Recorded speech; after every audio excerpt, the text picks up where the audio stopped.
Hello, everybody, and welcome to the grand finale for the deepest dive on Clair Obscur Expedition 33. I'm Ben Hansen. Thank you for being here. I'm joined by Kelsey Lewin. Hola. I'm joined by Haley McLean. Hola is a choice. Konnichiwa. That's right. And could it be the author of the new book, How a Game Lives, Jacob Geller? Bonjour. Hey, Bonjour, are we getting copies of that book? I see it being sent out. Do we need to beg you for those? How does that work? Ben, you already gave me your address. I'm sending you them. Okay, but I saw it was like trying to arrive. I paid for mine because I'm I paid for like a mine. good person. You're all getting them. Everyone who has them is in the UK right now because it's being shipped from the UK. So everyone who's like, just got my book, they're all in like Scotland or London or something. Okay, that makes me feel a little bit better. I'm not left out of the cool party. Speaking of cool party, that is what this is, folks, because we're talking about the composition of your party at the end of Clair Obscur Expedition 33. This is the grand finale of a 3-part game club. If you found this one as the first one, there's 2 other sections you can go check out. In this discussion, we're talking about everything in the RPG from defeating the 2 Axons up through the ending and everything else. Everything in the game. This is a full spoiler for absolutely everything. This is Jacob's chance to finally unleash all of his Jacob thoughts. can show emotion. Oh my God, what's it going to be like? So we have a lot to cover in this here thing. If you want to help support independent games media directly, if you've enjoyed this series, if you've enjoyed this video so far, or where it's going to go in the future, you can go to patreon.com/MinnMax with 2 wins to directly support this entire operation. We're going to be reading a ton of comments from people who are playing along with us. Shout out to the Discord and the Patreon community in general. We are collecting those comments from Patreon supporters. That's where they're coming from. But if you want to help support this and unlock the podcast version of this Deepest Dive, all of our other Deepest Dives, early ad-free access to the MinnMax show, all that other stuff, you can go to patreon.com/MinnMax with 2 N's. Jump in at the $5 tier. We greatly appreciate it. And as a special bonus thank you, if you jump in before June 9th, Monday, June 9th, 2025, if you jump in at the $5 tier or upgrade to the $5 tier, we will DM you on Patreon with a Steam code for Star of Providence. Haley, do you remember Annowell that came out last year? I do remember Animal Well. Okay, well, Big Mode, the publisher, Donkey, if you know him from YouTube, their follow-up game as the publisher to Animal Well is called Star of Providence, and it's truly one of my favorite games of 2025 so far. Jacob, I know you've been playing a lot of it as well. Oh, yeah.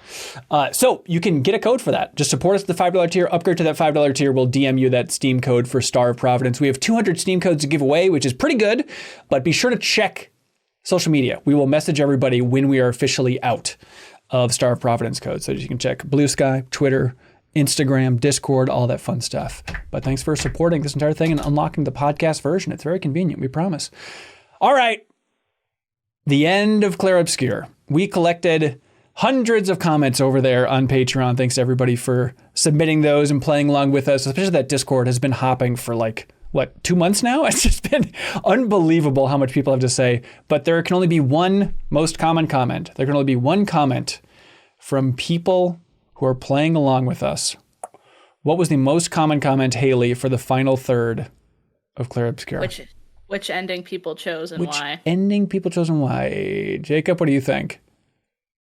I really think it's that, but for the sake of variety, I will say over-leveling issues. Interesting. Okay. Good answer. Kelsey, what do you think? I didn't get a clap. Oh, that I was right. And then my L is Alicia. As you should, Kelsey. Yeah. To be fair, though, Hundreds of comments saying Kelsey was right. there were at least 2. There were genuinely at least 2. Not enough to be most common. That makes me happy. Yeah. I purposely wasn't looking at any comments under a video, and the off chance someone by mistake was like, Kelsey was right about Alicia and how that is exactly correct, I'd be like, damn it. Yeah. I think you were more, if I may, you were right, but I think you were more leaning towards, and a lot of us were, kind of like endless cycles. And it's like, not really. Yeah. It's endless-ish in a funky kind of way, it turns out, right? It's definitely different than where I thought it was going. And I certainly didn't predict like the nature of them being the same person. So I'm partial credit for it. And also, now that we're done, can I just say, None of the people you guys thought were like looked like each other than Alicia and Mael. Like Gustave, Verso, Renoir, all separate people, not the same guy. They're literally like a Charmander, Charmeleon, Charizard. They really are. They really so similar. At the very least, Verso and Renoir are like related. That's true. So them looking similar is like, yeah, I mean, that could just be an aged up version of him. I don't know. But the Gustave thing is what we're really screaming about. But Brian W. wrote it on Patreon with something. They're trying to salvage anything they can out of our confusion about everybody looking like everybody. They say, after Mael realized who she was and said she could reason with her father, she said something to the effect of, he's nicer than my mother made him out to be. My first thought was, OMG, you're about to run into him and it's Gustave? Was the older guy just an illusion? That was not the case, however, and it got me thinking, was Gustave just a coincidence? Verso's faceless version of himself is a boy, so did he die as a boy and Gustave is what he would have grown into? What's the deal with Gustave? Is there any larger reasoning? No, he's just a totally different guy. Wait, what's the most common comment? It was that, is asking if Gustave was a younger version. What's the deal? No, the most common comment, Haley got it in one. It was exactly the choices at the end. It's funny because I even put like in the Patreon post, like, don't just talk about the ending. Try and get specific. And it was still like walls of everyone being like, I gotta talk about my choice. Well, like, save it so we go in a nicer order. But like, God, I'm excited to just talk about what a great duality of choice that ending had. Oh, it's great. Yeah. But I can see why that's the most common, because even when I finished it, my partner and I literally sat down and was like, what did you pick? What did you think? Why did you pick that? I think I agree with your thought there. Like, it's like that kind of ending. I went into the other room to like debate with my partner. I was like, this is what's going to happen. I can tell if I choose this. And like, I had like an ethical debate. I'm like, I'm just going to watch the other one on YouTube after I'm done with this. Like, it doesn't really matter, but like, what is the correct one? I will say, so I beat this pre-release, and there was not, even though you can keep playing your game after you beat it in the same save file, you can't go and see the other ending, or you couldn't. I think maybe they patched it in, but like I couldn't see it. And so I was talking to my friend Maria, who's Eurothug 4000 on YouTube, and she had picked the other ending. And so we were just sending each other like long text of like, okay, this is exactly what happened in mine. And she was like describing hers, and I was like, oh my God, that's so different. It was really cool to not be able to look it up. Yeah. What did you most want to scream at us? Most common comment within Jacob's brain, other than confusion about who is who. Was there moments of like... I think he just did, which is none of those people are the same people. Yeah, genuinely, because I really, it's like, there is so much... there is so much like ambiguity and whatever that like, even though I felt like I had the answers, things that you guys were saying were like not wrong. You know, I think there's kind of a like poeticism to everything. So even as like, you didn't have this whole picture, but like the things you were identifying, they kind of rhymed in the game. Right. Correct. Like were correct that they were similar. Yeah. I noticed like, I'll have to go back and check the tape, but I could have sworn it was just fun to see like how you reacted to stuff. And you did like 10 out of 10 job, just impeccable. When I was talking about something that like the little painter boy said at a certain point with the weird caved in ghost face boy, I noticed like you were really like, what did you say? Like you were especially interested. So I was like, okay, warmer. And now to find out like, oh, okay, that was Verso's little soul scattered around the world. Got it. Little baby soul boy. Yeah, just little baby soul boy. To answer that commenter's question though, Gustav is a different person, but the little boy Verso didn't die as a little boy. That's just the piece of his soul that's left in the canvas. Right. Yeah. Why do you think he's represented as a little boy? Because that's when he first painted it. That's when he painted it. Okay. All right. I guess I didn't fully At least that's my understanding of it. Yeah. Do you know what I realized?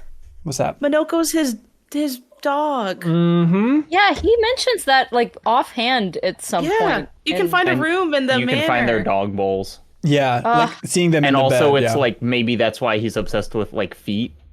And he also says bow wow when you're running around. He goes, ow, wow, wow. No, that was when I kind of made that point, and then I was like, oh, I can't say too much. But like his song that we're obsessed with. Yeah. When I said it's like they say bow wow wow in that song. Bow wow wow. Yeah, it's okay. Very on the nose. And it is like he loves he loves legs just because he loves bones, and it's like the equivalent of like a dog dogs would chew a leg of an animal or something. Chewing on a little bone. Yeah, but that's a weird idea. But it's like, okay, that entire saga of like, okay, so Noko was Minoko's mentor, but just kind of the reincarnation was kind of like the kid version. Trying to understand that, and like, okay, and then the dogs, which one's the big one and which one's the little one? Like, that's an extra, just the dog Minoko thing. We could have the deepest dive on what is actually happening. Why don't they have faces? What was with the dog? Why did he paint them so weird? Because it's hard to paint faces as a kid. That makes sense. Oh my God. That's why. Also, he hated the Eiffel Tower as a kid, so he painted it, then he's like, blah, and just like made it all smeary. Made it droopy. Yeah. They're going to make all their birthday candles like this. Yeah. I don't like looking at it outside my bedroom window every day. It sucks. How much must their rent be? They're literally in front of the Eiffel Tower. They don't care. They can just paint a money pit and then jump in. Own a painters guild or whatever. Just play The Sims every day in their canvases and do whatever they want. Yeah.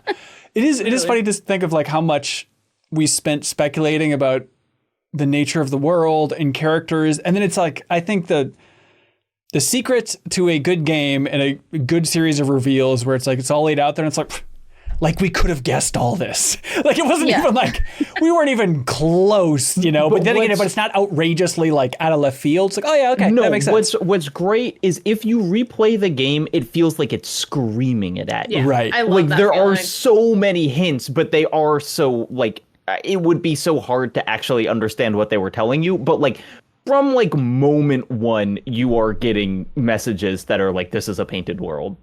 Yeah, I mean, down to the fact that gestural are just paintbrushes, and that I think we were kind of like, you know, almost making fun of the why do they talk about their blood and stuff like it's all paint? Like everything is, you know, colors and paint and everything. And I still think that's a little weird because in the context of the world, I don't know why the people inside would know that. But, you know, now knowing everything we know, it's just like, oh, okay, yeah, it was kind of explicitly telling us that this whole time. it's like if every building in town in our world was called like Series of Adamsburg and just like Molecules Town. I don't know what they roughly would be. Or if it was like you know, we were all called like Binaryville and like everyone was named like a series of ones and zeros. And then we found out that we were in a simulation. Like, okay, I guess we should have guessed this. Yeah.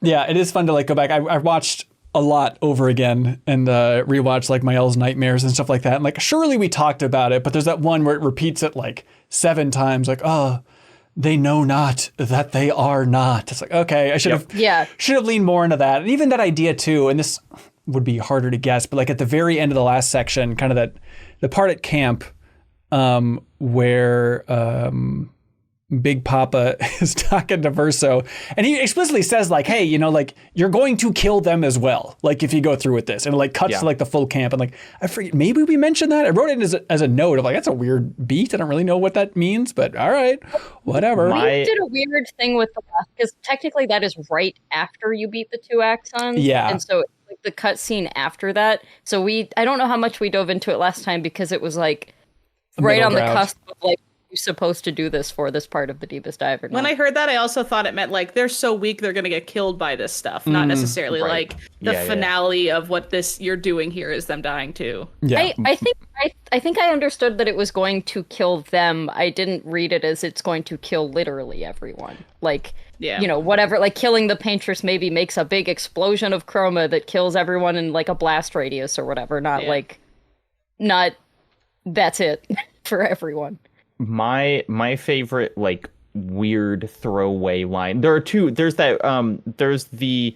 What are the like nice monsters called that you do the little side quests with? Oh yeah. Not the Nevrons that are all white. Yeah, just like the friendly. I want to say Nevrons. Gigas, but something like that. Yeah.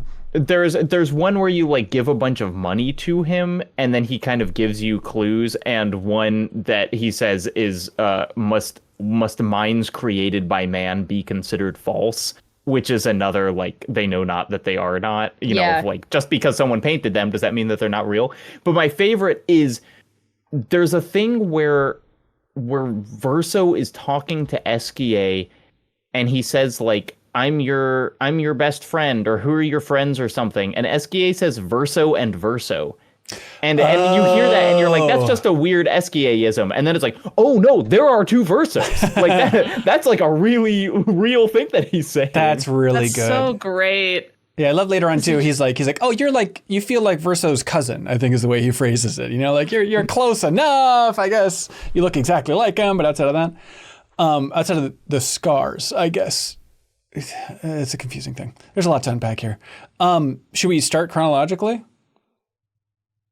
Yeah, I mean, we basically at the point we left off was pretty much just like, okay, go fight the Paintress, right? Yeah, go ahead and shove your sword through that.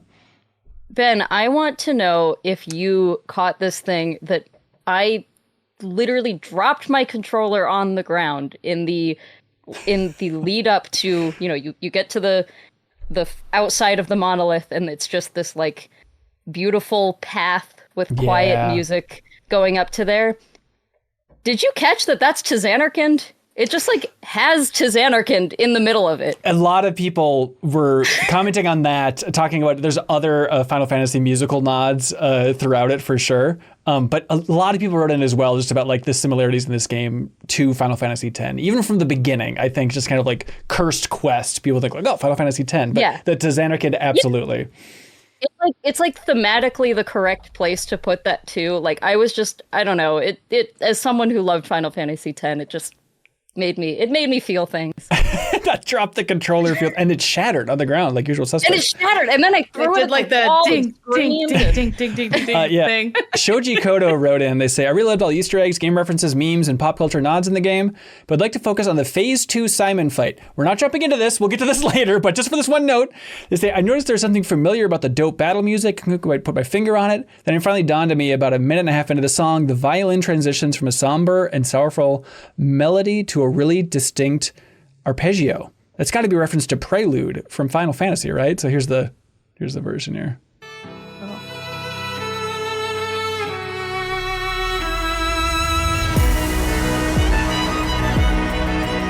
Oh, that does really sound like it. Yeah, you got to do it. Of course, you got to have a little Final Fantasy in here. It's What is so fun about making an entire world that's essentially like an artistic metaphor is like all of the Easter eggs can kind of be canon. That it kind of makes sense that it would sound like Final Fantasy X because this is like a painted world that they made. Yeah. Other than the fact that Verso was born in the 1800s. Yes, he could have totally played Final Fantasy X. It's like a fictional world created out of art, and so I just feel like references have like more weight there than if it's just, like finding a Crash Bandicoot plushie in The Last of Us. Yeah, I mean, running up to the Paintress, the music hit, but then also I was wondering, like, who's lighting all these candles? Like, are there people like out here worshiping the Paintress? Well, also I love the idea too, even before you go through the barrier, that there's like all of those like gliders. Was it Expedition 40? It's like, yeah, they got this far, then they all like collided with the big wall and died. Like the end. But when you're in it, you find the last grappling hook places, and they're like, this is our last one. We placed it. We did our job. All the grappling hooks are in place. Yeah, James Welsh says there's a few rest points inside the monolith that were planted by Expeditions 70, then 60, then 70 again, and finally 0 at Tainted Lumiere and the Peak. I'm wondering how 3 expeditions got so far if they needed the Axon Sword to break the barrier. Was the barrier not always up? Do the Axons respawn over the years? Am I thinking too much about video game checkpoints? Weren't the naked people also, didn't they beat their way through the barrier because they were so yoked? Does that also one too? Is that Expedition 60? Yeah, because there's one that like the people... They were naked. Yes, they use nothing but their very bodies as weapons, forgoing even uniforms. So yeah, they were all naked and they ran in and they made it incredibly. They were so strong. They went through or something. I don't even know. Love.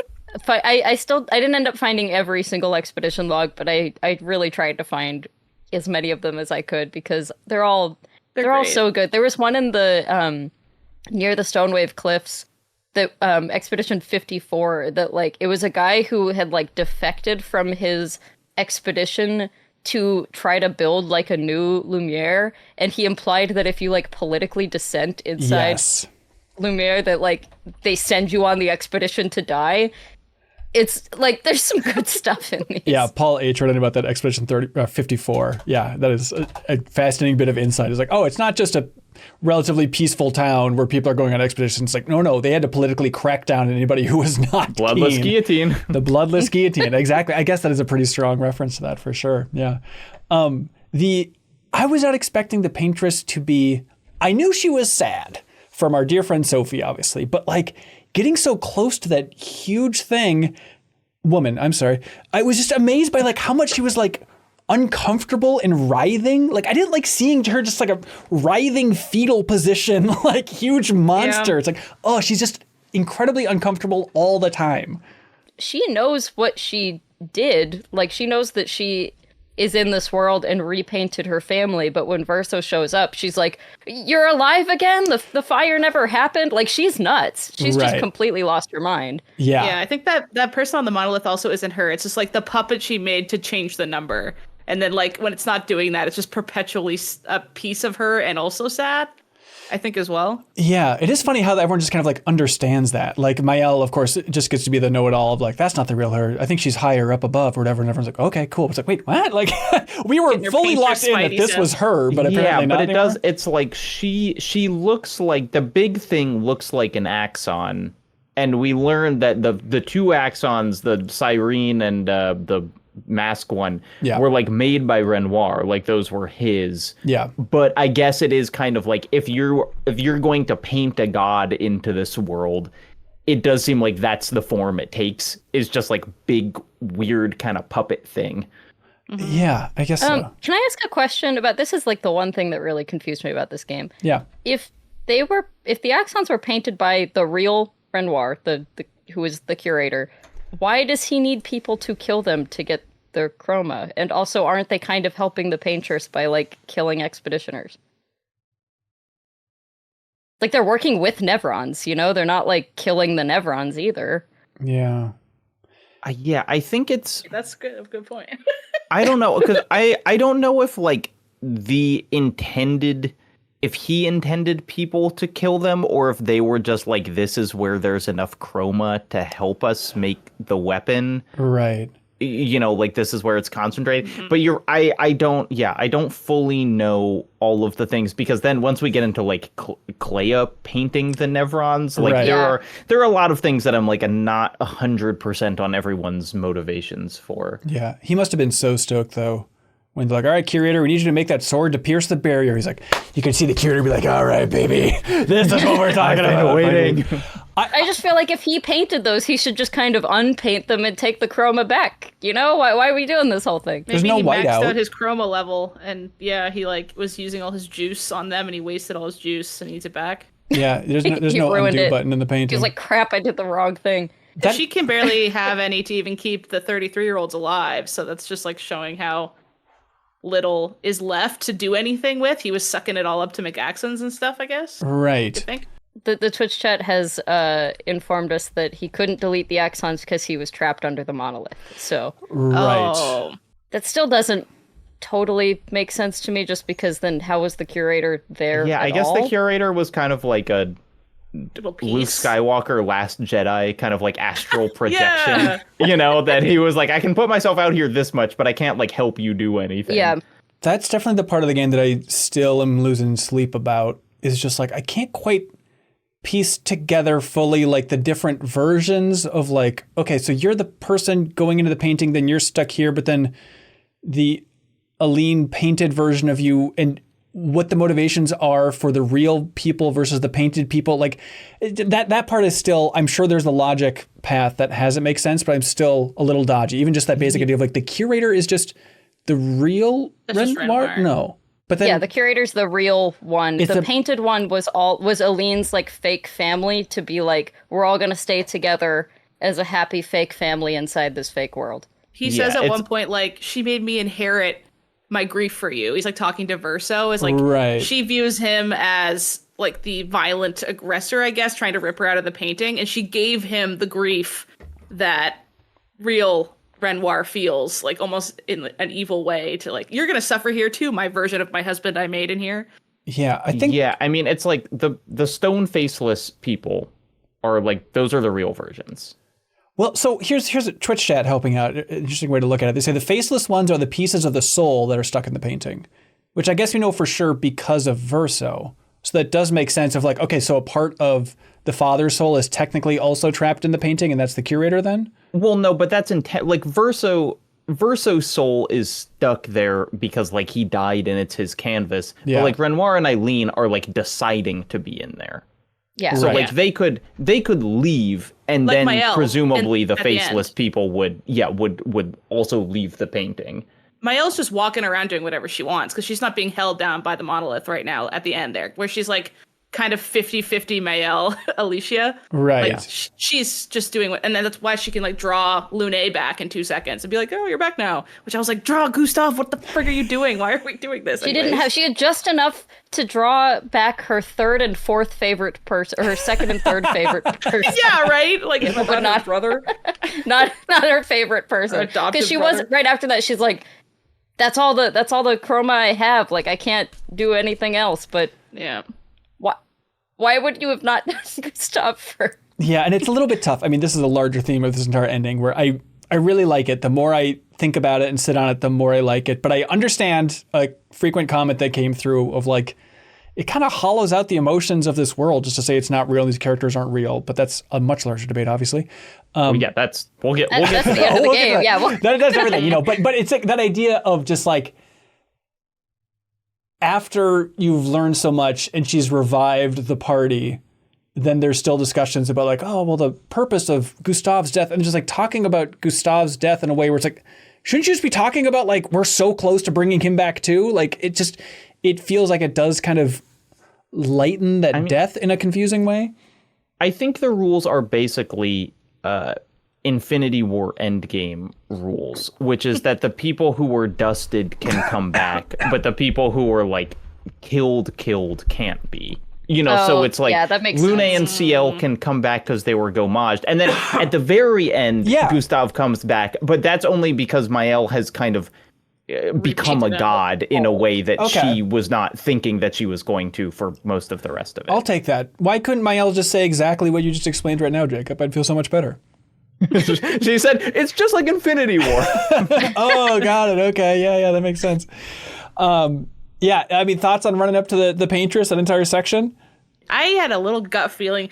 What? You're really going to have a woman bent over crying into her knees and she's the villain? No.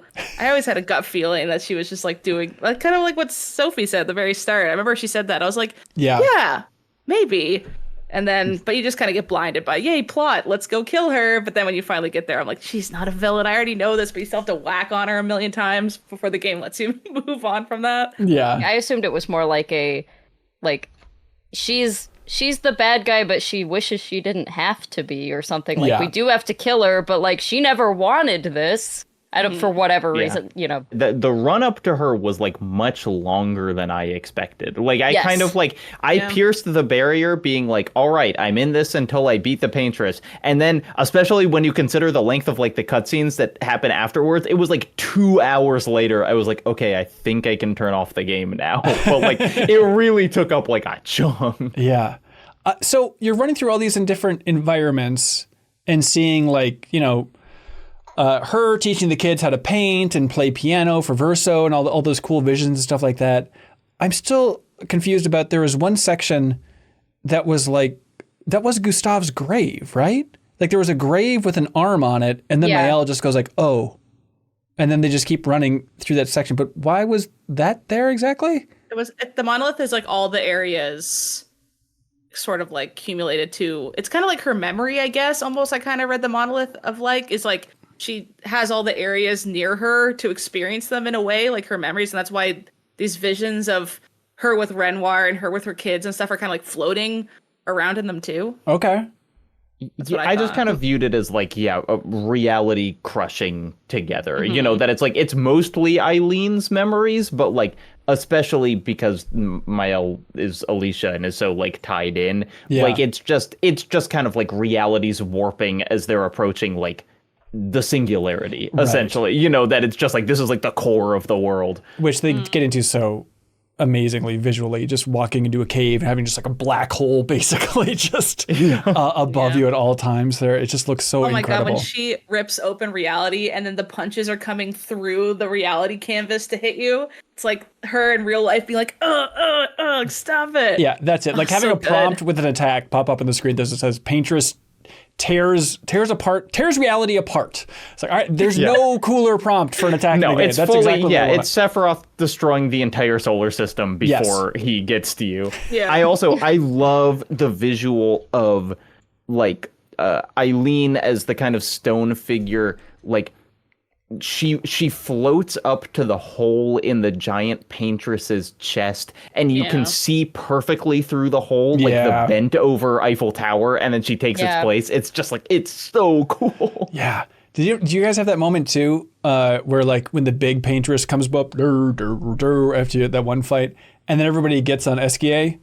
I was like, is everyone flying away? Are you running away at this moment? I was so mad. I was like, what are you guys doing? This is the time to fight. It's like, okay, no, it's just a battle platform. They're just getting closer to fight the big thing. Okay, up there. Yeah. I definitely thought they were running away because I think Verso says something like, this isn't good or something like that in a way that to me implied like, I don't know, about to be big explosion that, you know, no one can survive, but I'm glad and it was just the rest of the battle. It's funny that like Verso has the rock, and it's like that should be frustrating, but then they like justify it. Then he's like, yeah, I didn't want to give it to you, but like he did have it the whole time. Right. Yeah, I love just Verso's reaction to just seeing the caved in face version of his mother. He's just so terrified of her, like, no. And then like when she's lighting everybody on fire, when you first get there, that is so effed up. And then it all gets done, and they're like, all right, well, I guess we follow her through this portal. I guess we gotta go. It's like, no one's going to talk about the fact that you were just lit on fire. Like, this seems like an absolute nightmare for all of you, but what are you going to do? With, like, realistic, like, screaming. Yes. Acting. I'm like, oh my God. Mael does bring it up again, but only at the like very end when she's like, are you going to set me on fire again? Yeah. Which, if I was Eileen and my weird daughter said that to me, I would be like, that feels bad. Well, you just have too much of a heart, Jacob. Yeah, I did. We think we talked about it on the last episode, but that idea of like, I heard weird screaming sounds when like Alicia grabs Mael outside of the manor. That second chunk in Old Lumiere. It's like, okay, now it's very clear that she was just transferring, or like, I don't know, just the ghost or the memories of Verso burning alive were being projected onto Mael, and she could just hear a glimpse of it apparently, which is very cool. And Alicia did burn also. She just didn't die. Right.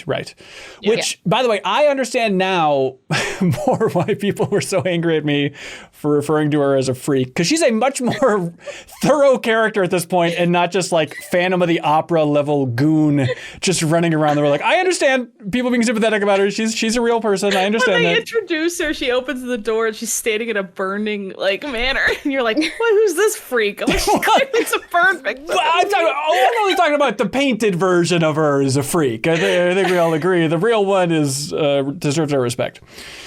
No, you clearly didn't do the. Did you do the third axon? Yeah. Oh, okay. Well, that's like, no, she's not a freak. She's super chill. Yeah, she was pretty chill. That's true. Yeah. Jumpo says, it's very funny there's a boss here literally called Clair Obscur. Is it a boss? I think it just might be a normal enemy. It's in just this area. a normal enemy. They say it's a fusion of the Clair and Obscur enemies. The enemy names throughout the whole game have been very good. There's probably a lot more that I ever picked up on because I don't know French, but when they first encounter that enemy, it's like, oh, they have a ton of health, and like, I guess they want you to really remember that this is the Clair Obscur enemy, the big fusion. And the most frustrating attack pattern, where it's like, they're actually easier to read eventually because their swords light up just before they attack, but they're the ones who are really like, am I gonna hit you? And they just stand. I mean, it's like they're what is it called when you do the like super counter? The gradient counter. Gradient attack. Yeah. It's like I like fully like dodge, miss, counter, hit it. Like that's how long they stay in the air waiting to come down. I'm almost kind of mad at myself because I was too OP, and I like was almost letting it hit me so I could see its moves to like appreciate the animation before going through, because I was way too overpowered. Even for this section here? Yeah, I went and did a lot of extra stuff. And then my partner said, you're too OP, it's going to ruin it. I didn't do the Simon fight and stuff, and I still felt incredibly overpowered by the end of the game. A lot of people wrote in about that, of just kind of frustration. It's like, I'm either getting worked too hard by every enemy, or it's just too much of a cakewalk, and I got too overpowered on my own here. You guys do Sprong?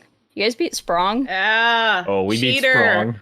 Sprong gives you the best Picto in the game that makes the game so easy. Is he the one who gives you Cheater? Yeah. Yes. He gives you Cheater, which just lets you play twice every time. You can just fly up to him whenever you want. I remember I tried when I was level, No, but it's like or something. You destroys need the over 9k damage thing. Yeah. Like it would be impossible without. It's true. It's like it just any character who has that just plays twice in a row. Oh wow, that's ridiculous. And so it's like you can give yourself 6 turns instead of 3. Yeah. So I immediately just made sure that every single person had that on them, and sorry, Burning Mark or whatever, had to take off a couple of less used ones, and then that was I like that they called it Cheater, because that is exactly how it felt. And they made it worth a lot of points, which is valid. It was worth 40 luminous. You had to put it on. So I was like, that's fair. Because it made Painted Power 5, and I was like, oh, they're being so generous. What generous devs? And that one was 40, and I was like, okay, that makes more sense. They're not going to mess around with that. Jiren writes in, Thick Running with Cheese says, I hit a wall with the optional ultra hard fights like Clea and Simon, so I finally decided it was time to spend all the Lumina boosters I had saved up. And I dropped enough on Verso to give him 527 total Lumina, and then equipped him with 3 40-point Pictos. This turned him into an immortal god. He generated gradients so fast that he could always use his auto life skill immediately after being struck down. It was incredibly fun build to play since it involved spamming the shoot button repeatedly, 40 plus times per turn thanks to AP regen skills, and Simon and Cleo were no match with that specific build. I do love that idea of saving up all of those, just all right, I'm going to dump them all on one character. I dumped I will say most of mine's on my L. Lune and Monoko are there to make my L look good in my fight, and she just one-shots everything for a million damage, legit 1.2 million every time. It's crazy. We should finish talking about the Paintress fight. She heals you at the end. That was so sweet. Yeah, that is really nice. That was really sweet of her. I couldn't, and then you gotta punch her in the face while she's doing that. I felt awful. Did you guys notice when she homages, she has yellow petals instead of red ones? Yeah, so does my L.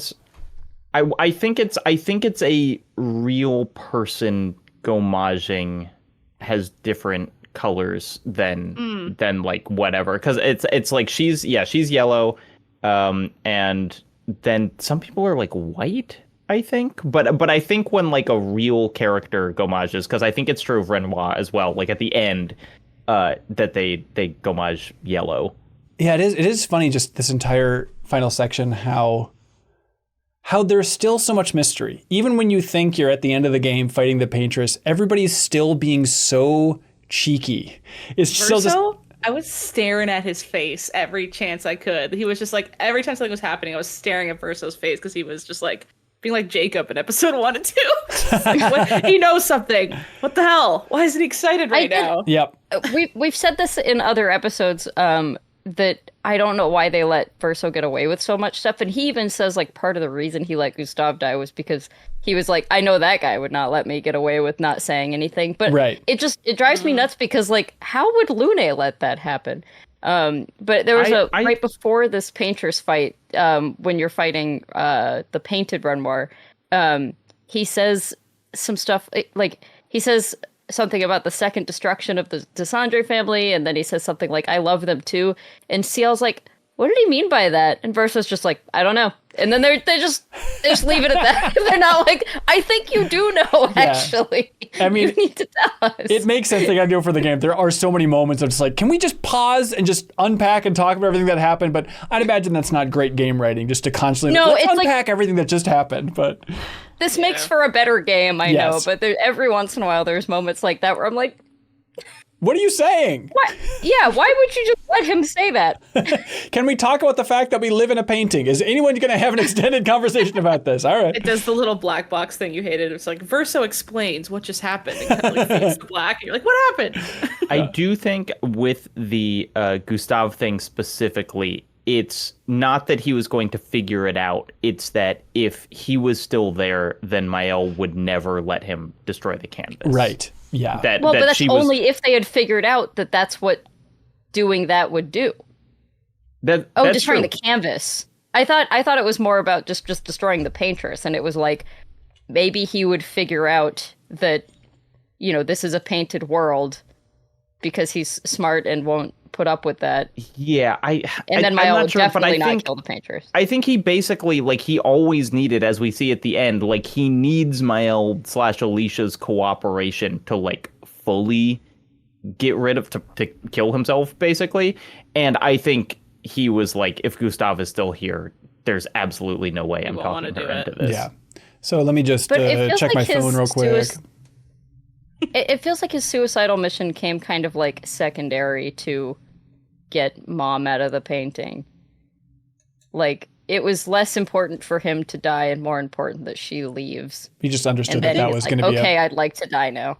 It's just all part of maybe her leaving was step one of his plan. Yeah, I don't think so, because I don't think he actually cares about painted or unpainted Mom that much. I mean, I think he basically hates her because she made him immortal in this false representation. He feels bad, but I don't think he's doing things for her sake. I think I also would agree that he doesn't like her because he doesn't want to exist, and she literally made him immortal because she misses her own son so much. So she made an unkillable version of him in her Sims world, and now he just has to walk around forever upset and not want to live this life. Although when he's leaning over her and she's he cares. It seems like she's dying. It's he's it's that's he's one still connection to his mommy. mom. Yeah, it's he still has the memories. Verso. Yeah. Yeah, so he still loves his mom because he's got all the Verso pieces inside of him. I guess, but then once you're self-aware that you're a clone, essentially, kind of vibes, it would be more these memories that aren't even mine. You know what I mean? Yeah. Kind of energy. I mean, that's the weird thing about I think that's Maëlle. what he's struggling with. Yeah. That's the weird part about Maëlle, not to jump ahead, but just trying to reckon of what is her brain like at this time? Just having eventually two worlds of memories kind of fused together. It's such a weird read for a character that I've really loved up until this point, just trying to be who is she at this point? How much does she know? It's a weird thing to try and wrap your brain around. And also, if you lived 16 years twice, are you in your 30s or are you just a super 16-year-old? You tell us, Kelsey. Because she doesn't, I would say she acts a little more mature after kind of, I mean, maybe not in her decisions, but in the way she, carries her herself. Composure. She's even more confident. Yeah, for sure. Yeah. So that was weird for me to think about. I'm you've lived 216 twice. Yes.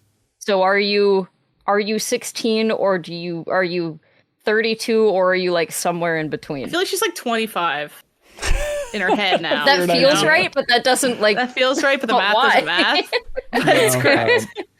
I actually, something that was hard for me to not say last time is we were talking about it being weird that Verso was the main character for Act 2. Yeah. And I was thinking you just wait because Maëlle is going to become the main character. Yes. Ultimately, I think she is the protagonist of this game, even though you only play as her for a third. But looking back, it's this is Maëlle's story the whole time. Yeah, absolutely.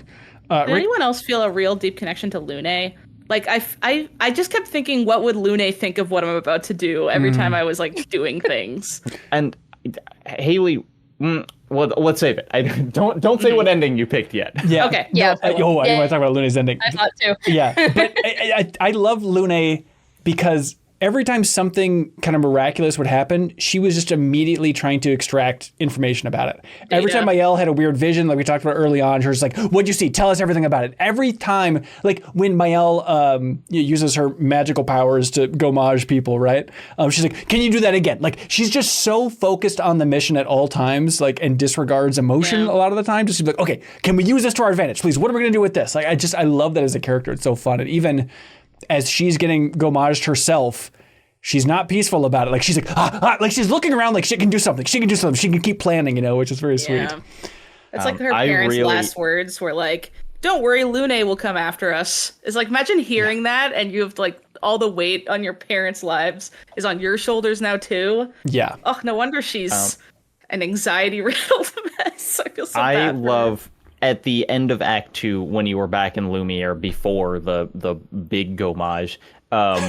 There is a scene where she turns around and has the most radiant smile, and it almost looks like her face has like that, like that smile app that people use to like give Geralt like a big grin. I was like, I can't believe she's smiling like this, and it really hits because it like they don't kind of give that to you that much, and it has like was 5 minutes of bliss. I know. Ricky Maru writes and says, I loved how over the top the battle with the Paintress was. The music, the visuals, abilities all reminded me of epic final bosses and JRPGs from the past. It was also the most balanced challenge in the game for me. I seemed to be at the right point with all my characters to where it still took a few attempts and I was able to see all the aspects of the fight. From here on, I got quite over leveled, and aside from super bosses, never felt this good of a challenge for the rest of the game, which is a bit disappointing. Did they say what level they were? No, they did not. Darn it, I want to know. But I think that the game keeps you pretty close because only being able to do a maximum of 9k damage per hit, it's like there's only so fast you can do it. Inherently limits. Whereas later when I was doing like 400k per parry, like not even with an attack, it was just like, I'm not even seeing these guys. Right. Yeah, I did like when she has kind of the countdown aspect of like, oh, that's smart. Of course, the Paintress is going to have the countdown thing and like the numbers going around that you got to like shoot around her and stuff. Like that's a cool way to implement her main thing. Yeah. I'll erase you in a small scale too in our little fight. I'll scrub you. Matt H. writes in and says, one of my favorite moments in the game is the return to Lumiere, up through Verso painting Alicia's note because of how wrong everything feels.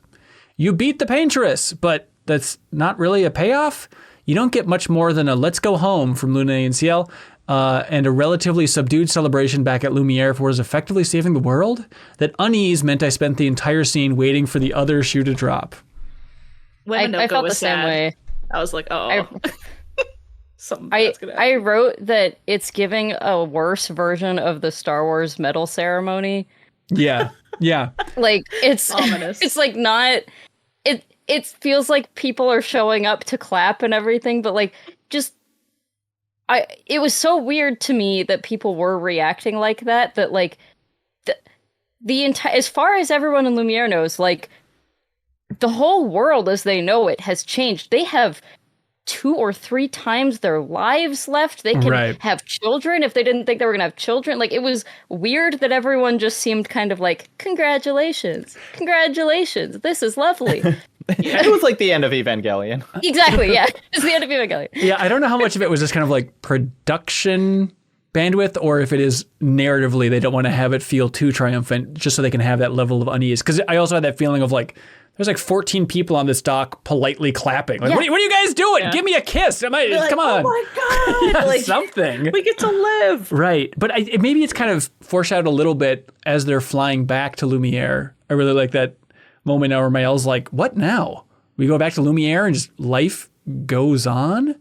And Ciel's like, yeah, we got decades and decades in front of us. And there's a weird feeling from Mael, I feel like, just reading her face of just like, oh God, I guess this is what we're fighting for, is just more life, which has some real ups and downs. Like, is this what we want? It really reminded me, and I won't spell it out, but the halfway point of Returnal does something similar where it's like, you beat the game, congratulations, and then things feel really weird, and then it turns out that you like didn't beat the game. I see. And it's I just honestly, I almost wish that they didn't have an act 1, act 2, because I was like, nothing's 2 acts. Right. Like it's going to have a 3rd act. Yeah. But like if it had been like maybe part 1, part 2, maybe I would have thought that like it could be, but I was like, I was a little unconvinced, and there was so much in the world that I couldn't do that I guessed that it was going to keep going. But like I wanted to feel like that could be the ending.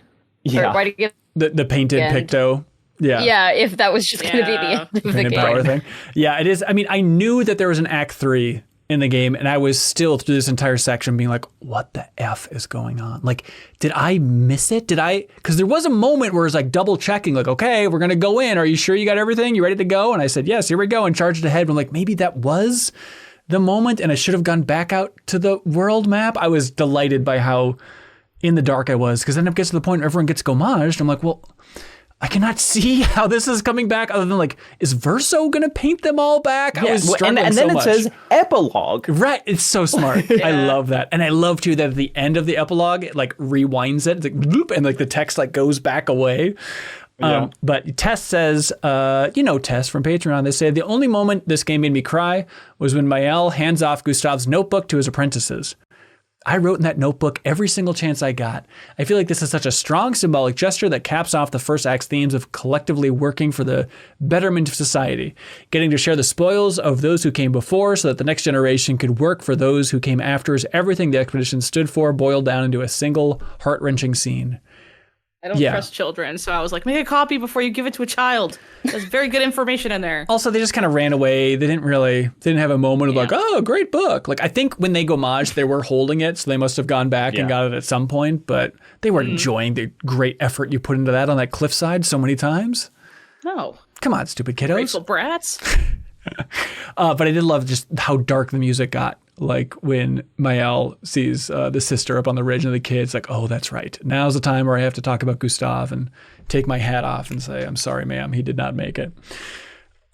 Aging Poorly says, it still shocks me how well the game hit its premise throughout. Despite some pretty obvious clues. There are paintbrushes everywhere, canvases, picture frames, unrealistic worlds, backgrounds that look like brushstrokes, silly cartoonish creatures that are so very clearly from the mind of a child. They put the little boy artist throughout, and the apparent big bad is literally a paintress. And still, it never occurred to me that the characters were living in a painting. I can't think of another game that caused me to go, oh my God, of course, with respect to its basic premise or setting. Has any game ever done this better? I mean, I think part of it is like, do we have lots of other media where you're living in a painting? I feel like we've seen living in a book in a lot of things, or living. Yeah, and I'm sure it's like been done before. Mario it's just not Matrix does it pretty well. You know, if you're going to just kind of be like the world that you're living in isn't real. That's a simulation. Like, I don't know. I feel like I would have understood, like, had there been a bunch of computer clues, like, you know, like you were saying, that might have hit better. But like, maybe it's just because I haven't encountered a lot of, you know, we're living inside of a painting media that I didn't really consider that to be a Super Mario 64, Bob-omb's Battlefield. They're all living their own life in there. Yeah.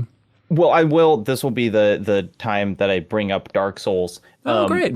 This is very much in Dark Souls 1, there is a you get sucked into a painting a la Super Mario 64. Oh, yeah. It's the painted world of Ariandel. And then or I think that's it. But then in Dark Souls 3, like the end of the game, like once you beat the like final DLC's biggest boss, there's a character and she's like, I'm painting a new world. And so it was interesting that it's like, that is like textually the ending of Dark Souls 3 is like, there's going to be a new world that this lady's painting and it's going to be whatever she thinks it is. Yeah. And so like I was thinking of that, and I know that the director is at least a big Sekiro fan, and I'm sure that he would have played the Souls as well. It was giving me slight Remedy. Now, that's not a perfect comparison, but the slight, like, kind of like what you were noting, Jacob, how it's like, it's almost kind of thematically correct that there's Final Fantasy references because an artist made this, and this is about artists making things and putting a piece of themselves in things, that you can feel the devs are self-aware of that's the point of their story. So they're also like, and we get it, it's us. Like this, our story is also us. It was like kind of giving that feeling I get when I play Remedy games, who also do a similar thing, but obviously in a totally different vibe. No, I think that's actually a great point. And this is kind of what I say in my video, which came out yesterday or whatever. Good video. Of Good like, video, thank you. YouTube.com/Jacob Geller. YouTube.com/Jacob Geller is like actually Nebula. If you want to support Jacob more, yeah. There's actually a 40% code at the end of Jacob's video. If you really want to support Jacob, so you should go watch that video. All of your checks are in the mail. It is kind of like Alan Wake, where it's like, hey, Alan, why don't you write like, and then I got $1 million and lived happily ever after. And it's like, because it has to be a horror story. And in this, it's kind of like, no matter what they're trying to paint, what they are painting is a tragedy, because like that is the only thing that they're like emotionally capable of putting into their art at that time. And so like all of the things that happened, like Maëlle losing Gustave is like kind of predestined, because it's like that's the only way these stories can go. And in a way that I think is really close to an Alan Wakey kind of like, it has to conform to the genre sort of thing. But then it's going to have a bunch of the more you try to do the opposite, the more it's just going to become a tragedy, because you're just struggling against the thing that you want the most. But then there's a bunch of cute dog boys everywhere. Yeah, but that was Kid Verso who did that cute stuff, who's now dead. Okay, and painting on top of that. I wonder if you can see the styles clash. Well, technically, Maëlle is painted on top of Alicia. That's why when everyone gomages, her pieces of paint fall off and she's just Alicia. She disappears. When she gomages, she gomages hard. Like, she's gone. She does disappear. But then she's just herself after with which the is what's hair. weird. Yeah, she respawns, I guess. Yeah, she just like sits on the bench next to Verso, and it's like, okay, I guess. And then she goes, I prefer Maëlle. I was like, because she was supposed to enter as Alicia and like couldn't control whatever the strength of her mother's power within the canvas is never really explained, I don't think, but like she can't control that, and so rather than remaining as herself, her soul just kind of gets like reborn into a random child. Because I mean, it's even said like her parents, she says of her parents like, oh, they weren't expecting a kid, so I guess it's just kind of a Mary situation. It's just like, oops, you're pregnant now, because... It's like a super quick line by Cleo, which is like one of the most important lines in the game, where she's just like, oh, you're about to be reborn as one of Eileen's creations. And it's just like, that's really important that you hear her say that. Right. Yeah. Her family's so chill about like being reborn and living and doing something for 16 years. Is like, whoopsie, see you in a bit, sis. Well, like, she was way too casual about it. Clea is kind of a bad person. And Clea's just like, all right, I guess I don't have to deal with you for 16 years. You'll keep him busy. That's fine. Whatever. Like, I don't think that Clea was like, you're not going to die in there. You're just going to... Well, also, it's interesting that she's like, when she says, like, hey, you know what? I'm not too worried about Mom and Dad being in this painting. Like, they've been in other paintings longer, and even Renoir has some reference like, she's, your mother saved me back when I got too absorbed into paintings. Like, how many times have they done this? And it's like Clea is like pretty, she's not being nice, but she's also kind of like, everyone else in this family needs to get their shit together, and because they can't, I'm the one who has to do everything. Like, that's kind of how she's acting. And so it's just like, I don't know. Yeah, and it's unclear how the passage of time works in the painting of like how long 16 years actually is. It's like Roy in Rick and Morty. Like, you go play Roy and play old life. that is what it's like. We're all thinking it. Yeah, we're all thinking it. I get what you're saying there, but I think she's also not processing her grief just in a different way that looks a little less like pathetic, Yes, like, I agree. She's just like, I'm gonna get revenge rather than, I'm losing myself to delusion or whatever. Yeah. Like, it's a different, also toxic way of not dealing properly with grief. She's Last of Us Part 2ing. Very much so. That's her. That'll be the next. So many Clair references. Obscur. Yeah, too many references. We gotta cool it. Bob L. But it's fun that Clair Obscur, like the next game, will probably be the war that Clay is having with the writers. Oh, what the hell? They reference that so quick. I'm like, that sounds insane. How do you fight a war with writers as a painter? That sounds amazing. Yeah, Bob L. That doesn't sound like Remedy at all. Bob L. writes in, and says, if Clea has been fighting for the family and she created the Nevrons, was Verso's canvas a testing ground for her war strategies? Is that what she's doing by creating all these Nevrons? Is just getting ready for the war with the writers? Those dastardly writers? No, she's just trying to... She made the Nevrons to make sure that the chroma doesn't go back to Aline. So The Nevrons kill the people, and that means the people's chroma stays trapped in them and cannot be recovered by Aline, so she gets weaker every year. Yeah, Ben. Sorry, Come on, man. The writers. There's that line of like, oh, if you hadn't trusted the writers, Mael, we wouldn't be in this mess. I want to know so bad. Do you think is it like a Romeo and Juliet situation? What do we think is going on with like why Mael feels so much responsibility for whatever happened with this clan of the writers? I don't know if it's hundreds of thousands of people. Do you think it's just like it on fire? I guess I don't know. Like how else would that was the problem? The fire. If she wanted to be a writer in the same way that real life Versa wanted to play the piano. That's what I think is that like they, she's basically, I mean, I don't know how powerful the like Desandra family is, but it seems like they're a dynasty. I mean, in that they like live next to the Eiffel Tower in this incredible mansion. And so my guess is that they were, much like Lune's parents to her were like, you don't have a choice what you're doing. You're becoming a painter. And so her trying to become a writer was her kind of trying to do her own thing and ended up putting herself in like a super vulnerable position for this clan war that she was not totally aware of. He always wants to write in the journal. That is true. Over and wants to write all the time. We can blame the kids. Because Clea says to Alicia, the writers used you against us once before. They won't hesitate to use you again. Instead of like they're using her, like they're cultivating her writing talents. No, I think that they were just encouraging her, tricking her, and they're like, yeah, you can be a writer. Let show me your house, and then you can be a writer too. And then that's what I assume. That she basically just like enabled an arson attack. That it was like, yeah, come to my room, and then they burned down the house. What do you guys? What's going on in this real world? What do we think it is? Is it like? Is there just another family who are the writers, or do we think it's like tens of thousands of people in these clans? Like they say that dancers, right? I mean, is Aline? She says that she's like the head of the painters, so it would make sense if it's more than just their family. But like, how big are these sides? I don't know. They reference it for like 5 sentences. I know. That's what's cool about it. I loved it. That's what's so cool. I think it's like 100 on each side. Okay. Is kind of, but like they're kind of like the Desandras are like on top. They're right. Like the best of them.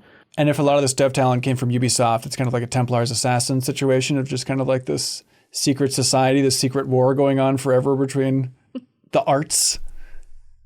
I do think it's like not unlike the Animus. I think in like if you're thinking about like how they might be fighting their wars, going inside paintings and books presumably for the writers is like kind of like an Assassin's Creed thing. Yeah. Oh, the painters go inside the writers and it's just like Epic Mickey with their big paintbrushes everywhere. That'd be so sweet. Yeah, how could a writer be a painter? They just have words with images. Well, painters, it would take someone 1,000 words. The painters can't paint what happens. They can just paint the things and the settings and everything. Yeah, the writers are like, painters lose. No. They just paint over those words with black paint. They win. It is such a fun idea because like, the losers who haven't played and beat this game are like, oh, are they going to make a sequel? What is it going to be like Expedition 50, Expedition 32? Those and it's like, idiots. Yeah, and it's like, don't even know what they're talking about. Yeah, it's like the Expedition's like, it's so fun to have like this other frame narrative now of like, no, if they make a sequel, there's a whole other layer of the world for them to discover that could literally be anything. It is a Final Fantasy-esque blank slate for what they want to do while still tying into this larger theme if they want to touch on it. Watch them discover 3D printing. They can just 3D print Lune out of the painting. It'd be sick. I haven't decided if I want there to be more games because I love all of the questions this poses, and there's a part of me that doesn't want them answered because I think it's fun to just talk about what that could be. And if it's just like, yeah, the writers and the painters have always hated each other because the pen is mightier than the paintbrush or something like, I don't know. But these guys are such talented writers that it probably would be incredible. Every time there's like an amazing piece of art, I'm like, don't ruin it. Like, let this be an amazing piece of art.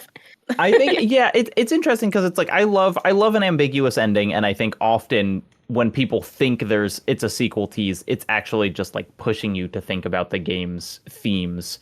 But in this case, I do think that like I don't think that there's like really a greater metaphorical understanding of the story that comes from the knowledge that like there are also writers doing like that really does seem like just a sequel tease to me. Yeah. Or like a, just it is a fun expansive world. My question is, what are the powers that people have in the outside world? Because when Alicia woke up, I was like, oh, this world's gonna be normal, it's like the painted world is fantasy and this world is reality.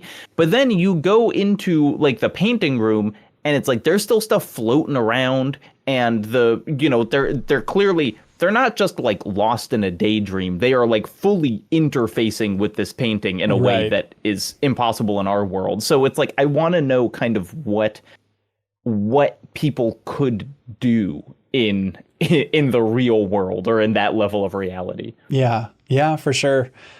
Just how real is it? How different of a timeline is it from Earth? Die for real. If that's real or not. There is Crandall says the location, the chosen path in the world has a large globe next to two statues, which is clearly a globe of planet Earth. I say this confirms early speculation that Lumiere is an alternate reality version of Paris and not simply inspired by Paris. Yeah, I think that's interesting. I guess, if Earth exists within that world, but then they would have painted that. So I guess that's confusing on that front. Let's see. Steve Z is just asking that idea of how do the paintings work from a lore perspective? If a canvas can hold a piece of a deceased person's soul, what does it mean to imprison Verso's soul and force him to paint, as we see in Mael's ending? Similarly, what are the avatars of Renoir, Alicia, and Aline? If their bodies died in the real world while they were still on the canvas, would their painted versions still persist? Is the concept of death, gommage, in the canvas essentially reversible for anyone except for the painters? They also say they've painted hundreds of paintings. Renoir says that at one point. So it's like, if they die, is there just like 100 Horcruxes of themselves in all these other paintings? It doesn't feel like the little piece of Verso's soul is like imprisoned. I feel like Verso kind of, tells him to stop painting, but I don't know that that's like a real person at all, or it like if that it's the if that has any feelings everything. Or just kind of this like mechanism that as part of destroying it he needs to stop. But it's not like, I don't think anyone like imprisoned his soul there, doomed to paint forever. I think it's just kind of the like, you leave the legacy of yourself on art. That in the metaphorical sense, like it's just like that's just when you see a painting that Verso did, you're reminded of him, and the problem is that no one in the Dissandres can like take that memory in a healthy way. There's a thing in copyright law where called moral rights. Yes. She's doing it. This is great. And it's like, it's very Renaissance, and it's always funny when I have to explain this concept to a client, because I'm just like, it's so Renaissance, and it seems silly, but it's like, there's under the law, there's certain rights you can't sell because you've put a piece of yourself in the art you've made, and that could never leave you, is kind of the logic of a moral right. So there's economic rights and moral rights, and there's only two like established moral rights, at least in like our jurisdiction, which is attribution, so like to have your name associated with the work, and then integrity, which is the point of your work, or like why you made it, stays intact. So it's like someone couldn't come along and paint like a mustache on your portrait. They'd be like, no, it's a funny painting, it's not how I intended it. So you can never sell those away. You can only waive them and say, I won't ever use them, but you still keep them forever. So it's kind of like that, I felt, is like the little piece of himself that he puts into his work that's just there forever. It can't be sold. It's kind of like there's the writers and the artists and the lawyers, and that's like Haley's whole family guild. The lawyers are so annoying too. They're probably just like, stop fighting. It's like, they're the worst. Jail. The lawyers are fully the 8 billion genies. I was thinking that, of course. Yes, the 8 billion genies. Read that comic book, everybody. Kevin A says, what was still a little bit disappointing to me was how the characters we spent the whole game with suddenly just didn't really matter much anymore in the bigger story.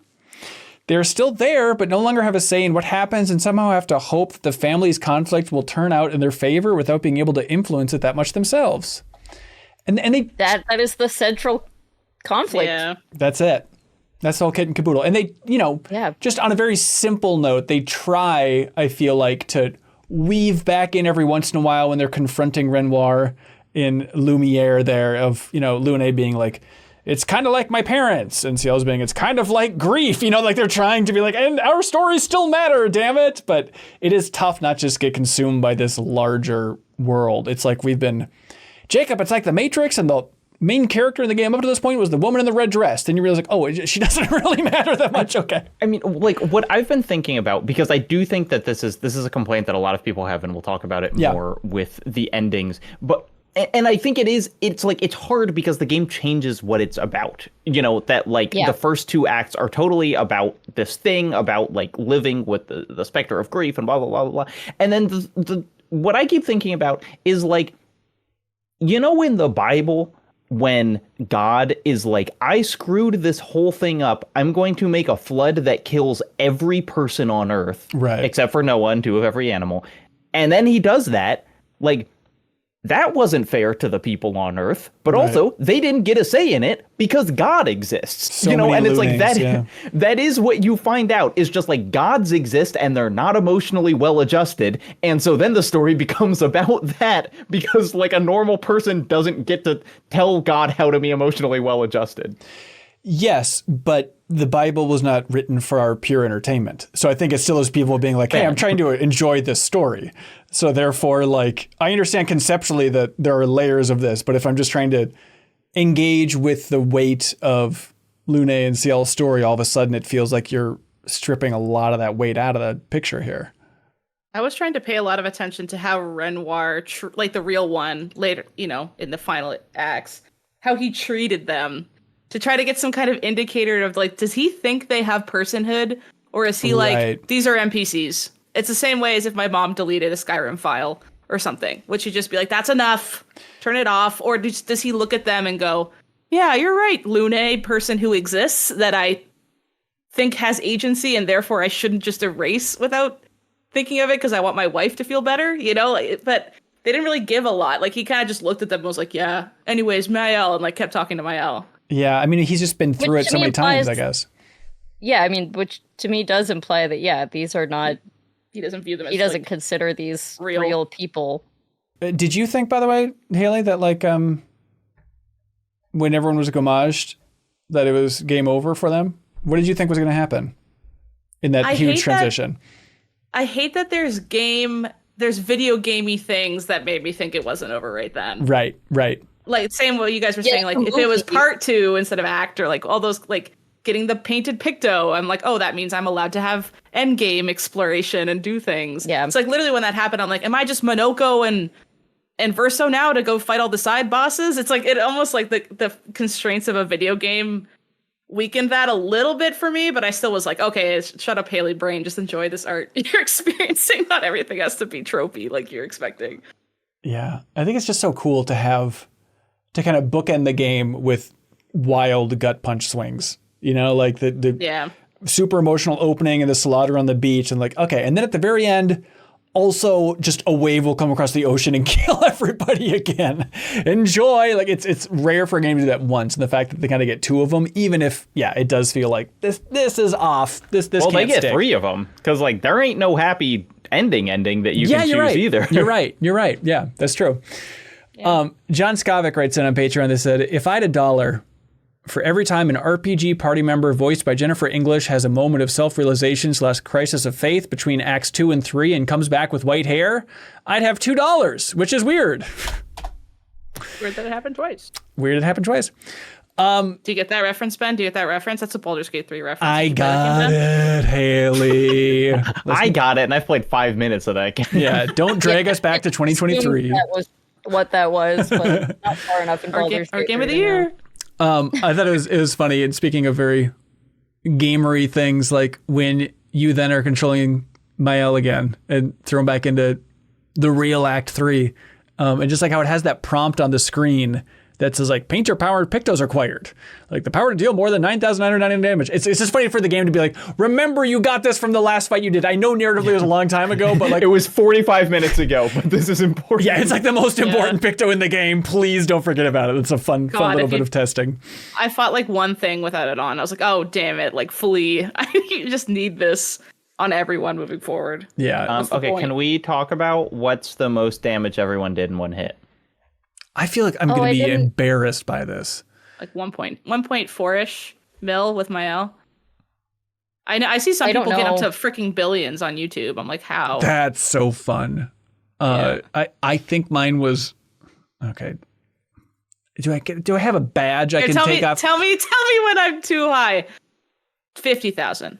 Okay, this is defensive. It was like 200. I think it was like 296,000, and it was like from my L using Gommage. Yeah.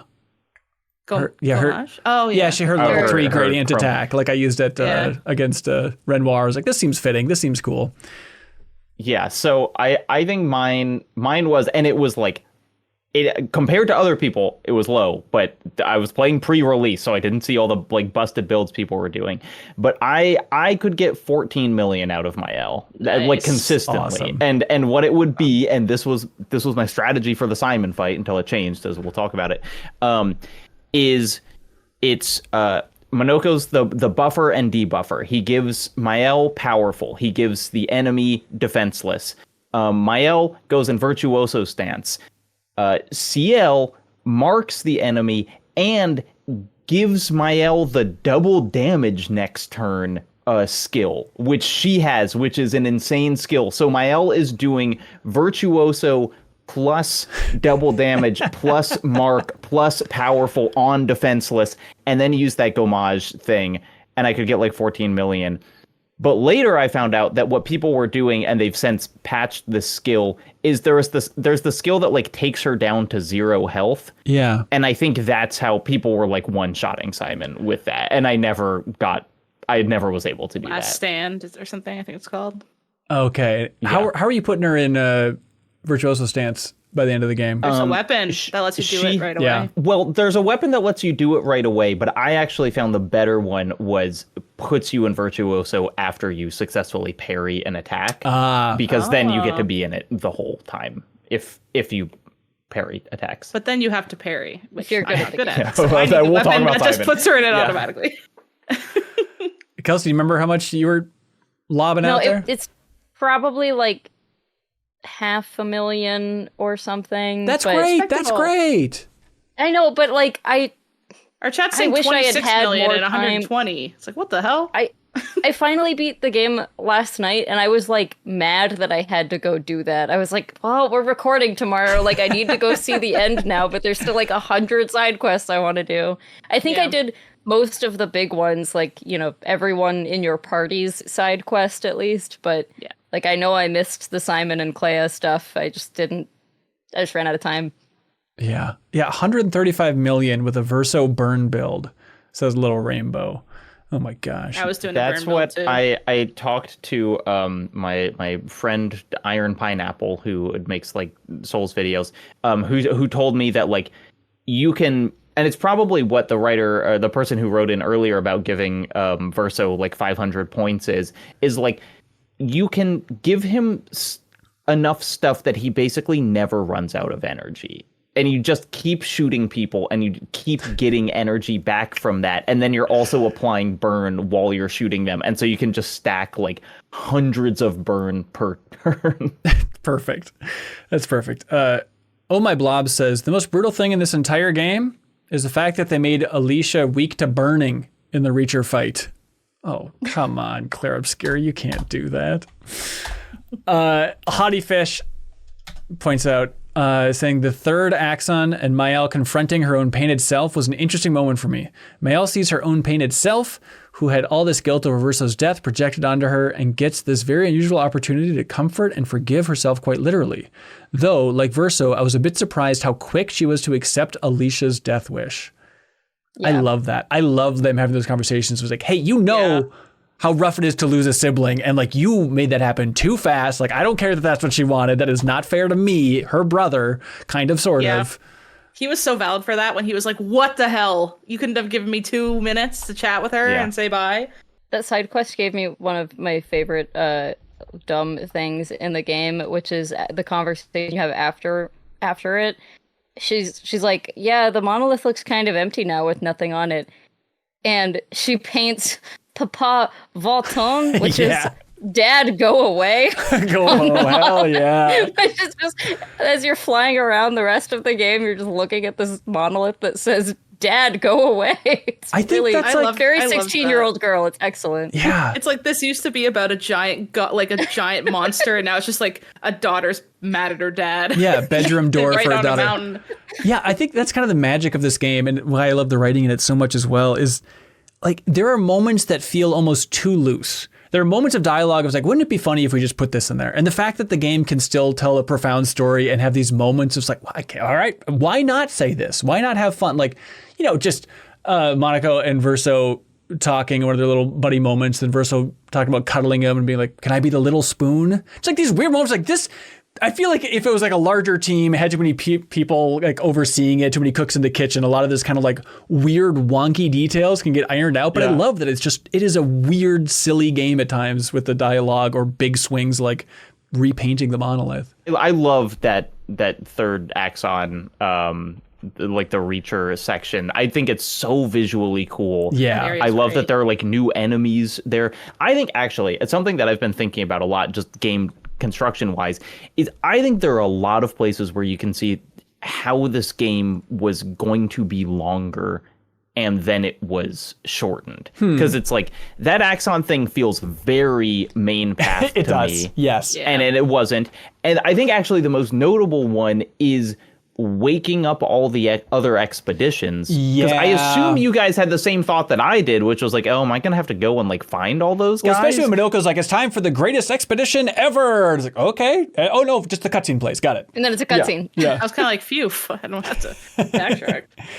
I can but see that. it's like I think the game is paced well, and you can do all that stuff if you want to. But like I think there were choices made for pacing.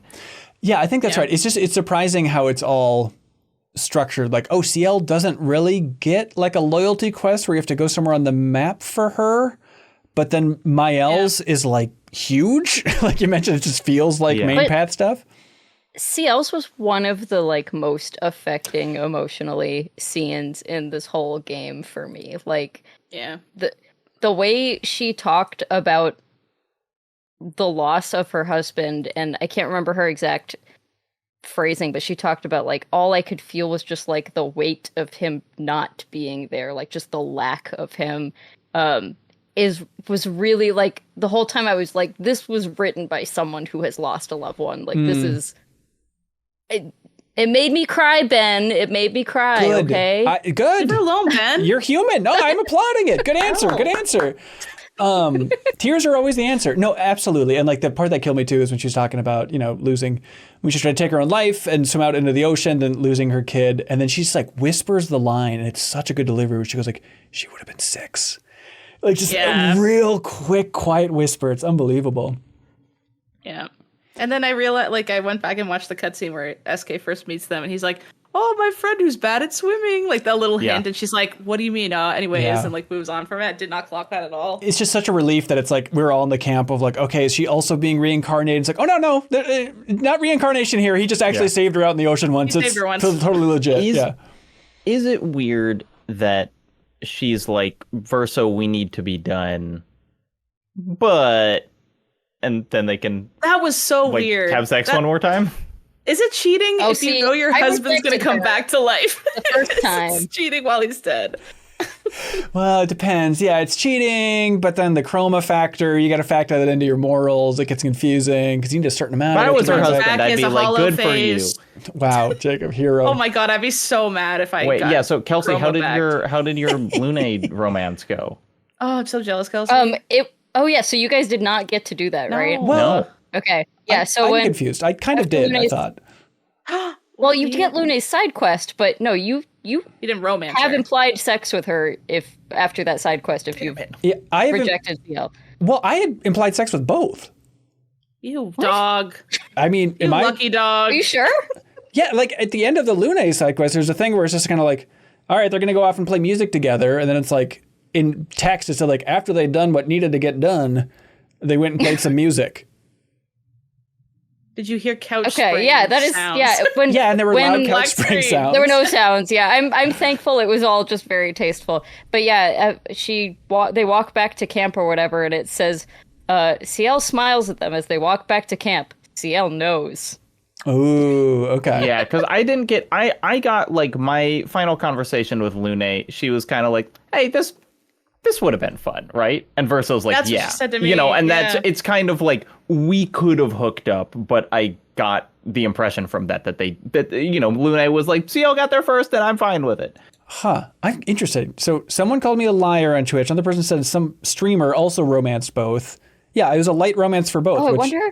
I don't know what the secret sauce was. I don't know what that is. Maybe it was a decision tree thing that you just happened to do, like certain. What? Things Write down exactly what you did, Ben. Please write down. Leisure Suit Hansen. I don't know. I respected both women. Haley, you should try it sometime. I respect them so much. I want to sleep with both of them. Women. I want to respect my body on them.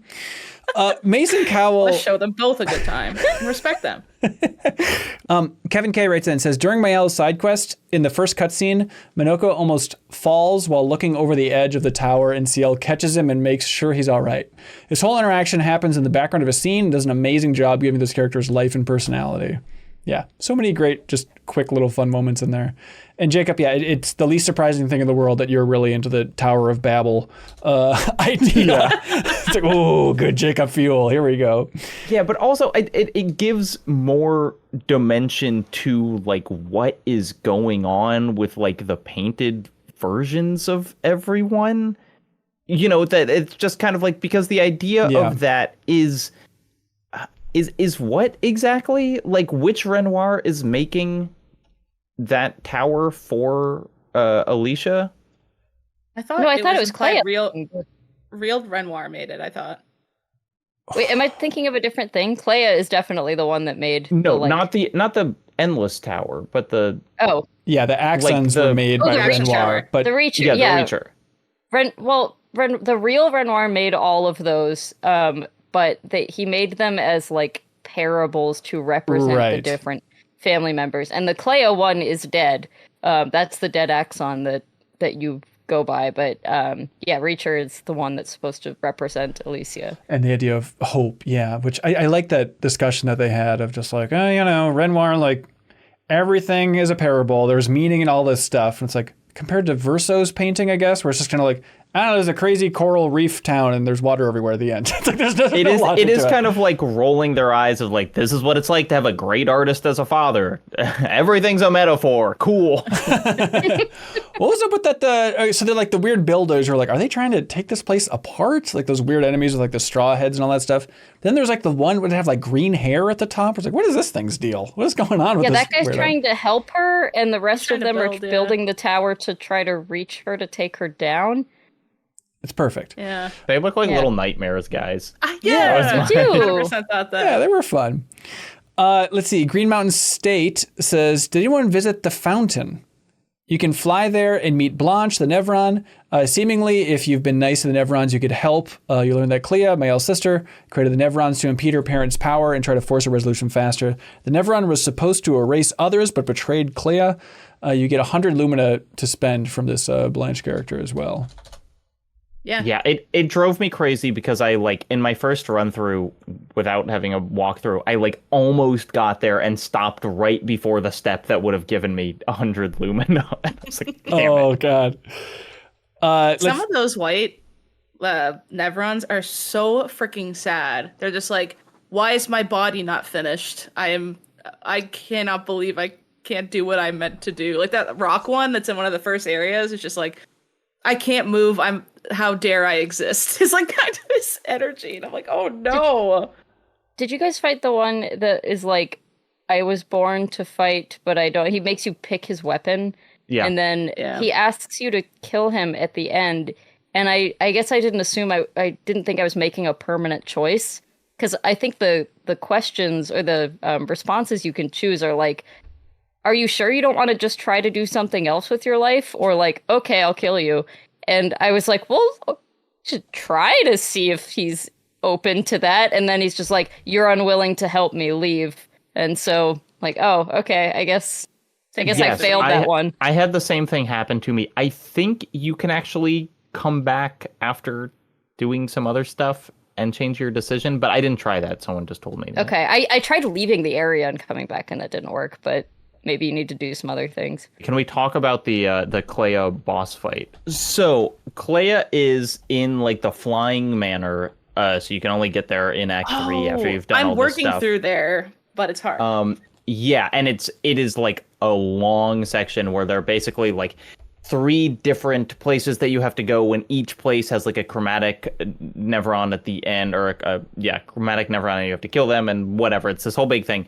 And you get to Clair, and her fight is, if you are, Haley, it might be impossible for you, because I'm pretty sure if you don't parry like her attacks, she just like fully heals at the end of every turn. Whoa.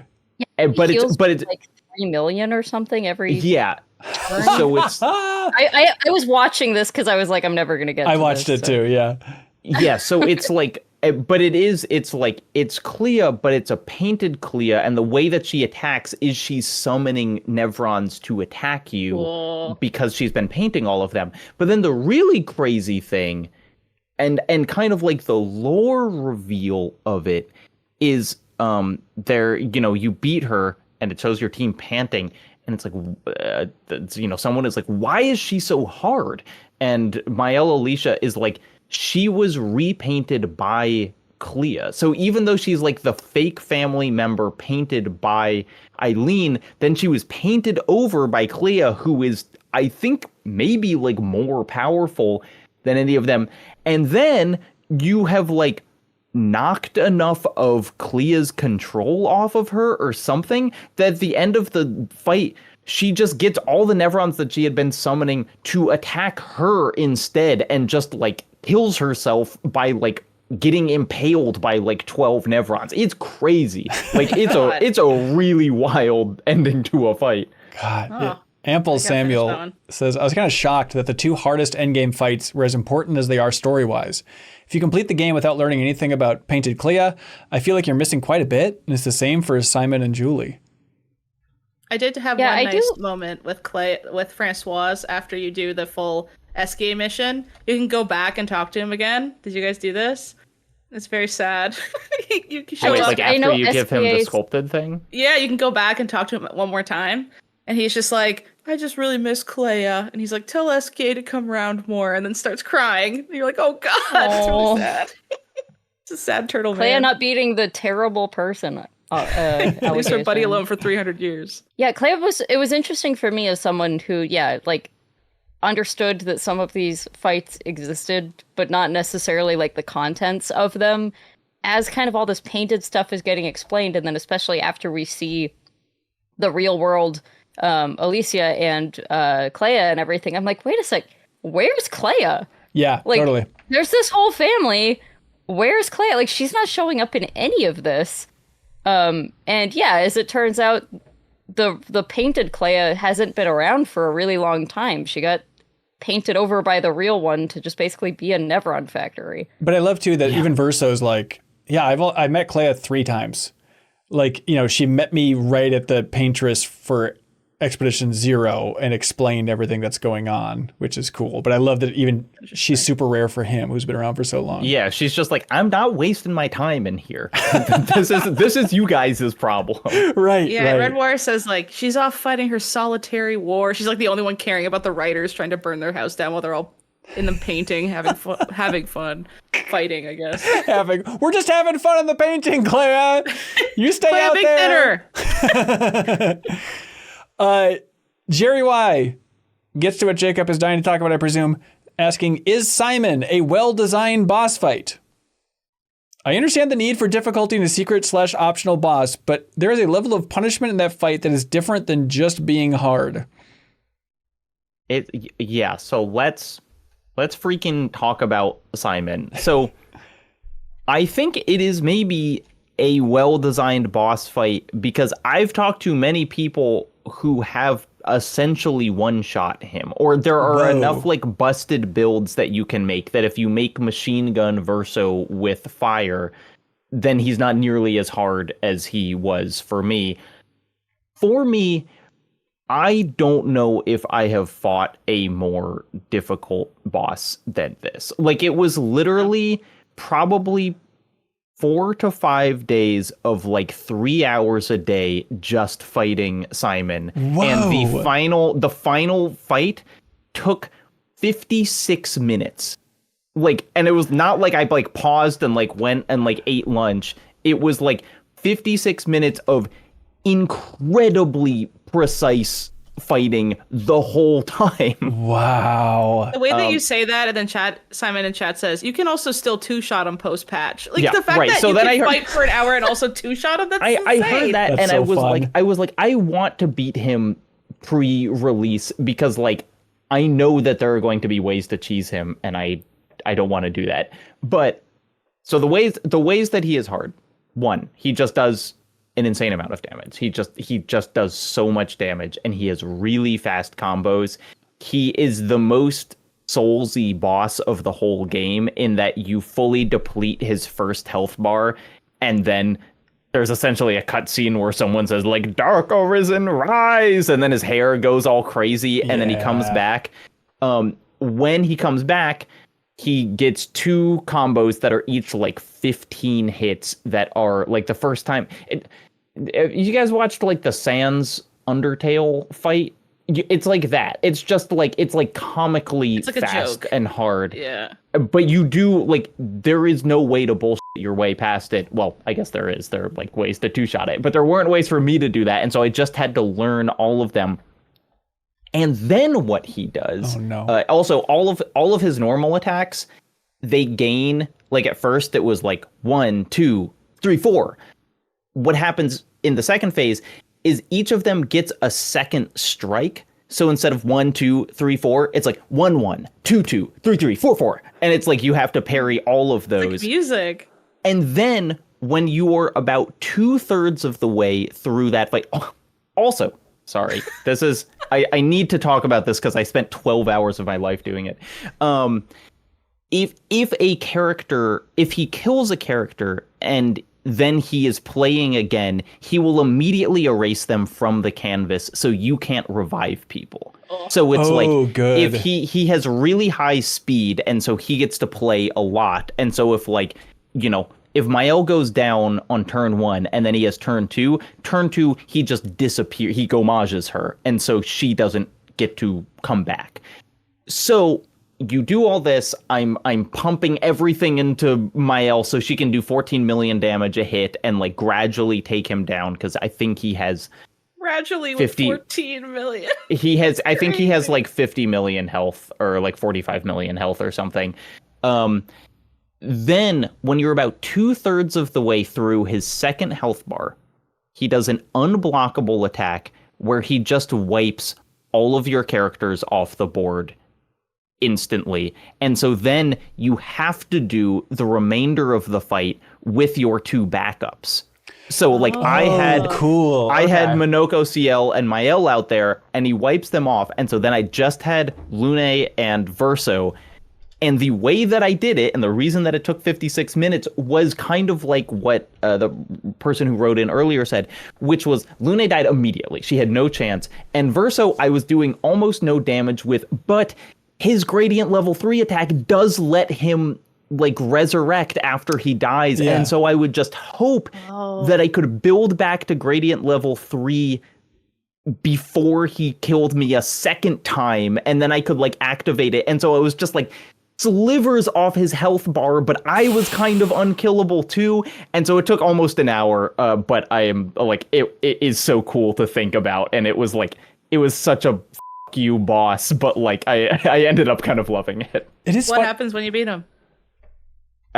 He kind of just dies, but like then you do get to like read a note where you learn that he was in love with real Clea, or like no, he was in love with the original painted Clea before Clair herself painted over her and kind of went nuts. And he was Expedition 0. I don't actually know. Okay, when I saw people were writing about Simon, I looked it up, and that's what it said on some I wiki, guess so, and it's like Verso knew him. Okay.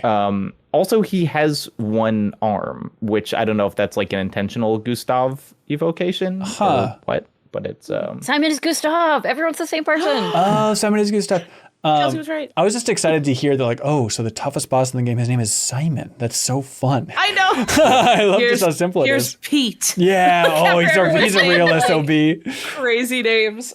Yeah. Greg D says, I one-shotted Clea, but then spent 3 days battling Simon. It was my favorite part of the entire game. I just assumed it was going to be like the big dragon was going to be the hardest fight in the game. Like, I love that, just like being in the open world and seeing that huge dragon flying around. Like, God, it's real Breath of the Wild energy, but that's so cool to see. Yeah. Did you fight it? Dummied me. I did. Yeah, it destroyed me. I was like, all right, I'll come back to you at some point later on. I get it. I wish this game had a map icon thing like Prince of Persia. I kept thinking of that. Like a little icon, like come back here when you're level 70 or like something. There's so many things that I don't remember where they were I tried them a long time ago, and then I'm like, oh, I could take that now, and I'm like, I don't know where that is. I can't remember what hole I jumped in to find that guy. I had a couple of those moments of like, I'm going to go back to that stupid pink sheep and just destroy it. Oh, just make it one shot the sheep did the end game. Yeah, got a one shot the sheep. Which I did. I don't know why I didn't think, like, once you unlock that, over 9,999 damage Picto, it's like, yeah, of course all of the like hardest parts of the first game would be nothing. Like, you can just do 100k damage. Yeah.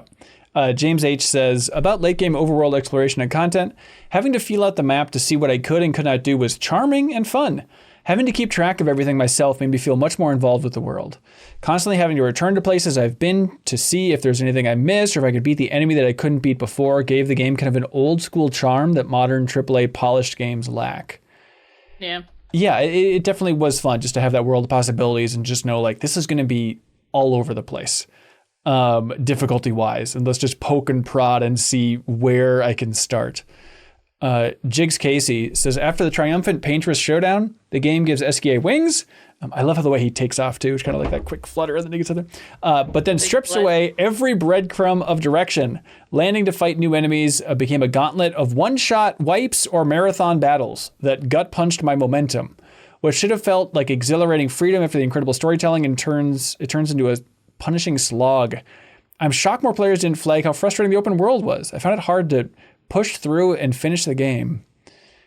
I think if it even had just kind of like the JRPG thing of like this area. I mean, there's the danger thing when it's like way over leveled. Sometimes it's lying. I agree. Sometimes it yeah, lies. that's true. Yeah. Yes. Yeah. Yeah. If there was just kind of like you're near an enemy and it like glows yellow for like this is a little difficult but fine, or like red for I don't know exactly how I'd handle it, but like just some way of like, because there were lots of times I landed and I either got my butt kicked or I kicked their butt so fast it wasn't worth stopping. Yeah. Like, and not a lot of like, oh, this is the correct amount of challenge. Like, it was just, it felt very random. I did kind of like how the challenge did become later on.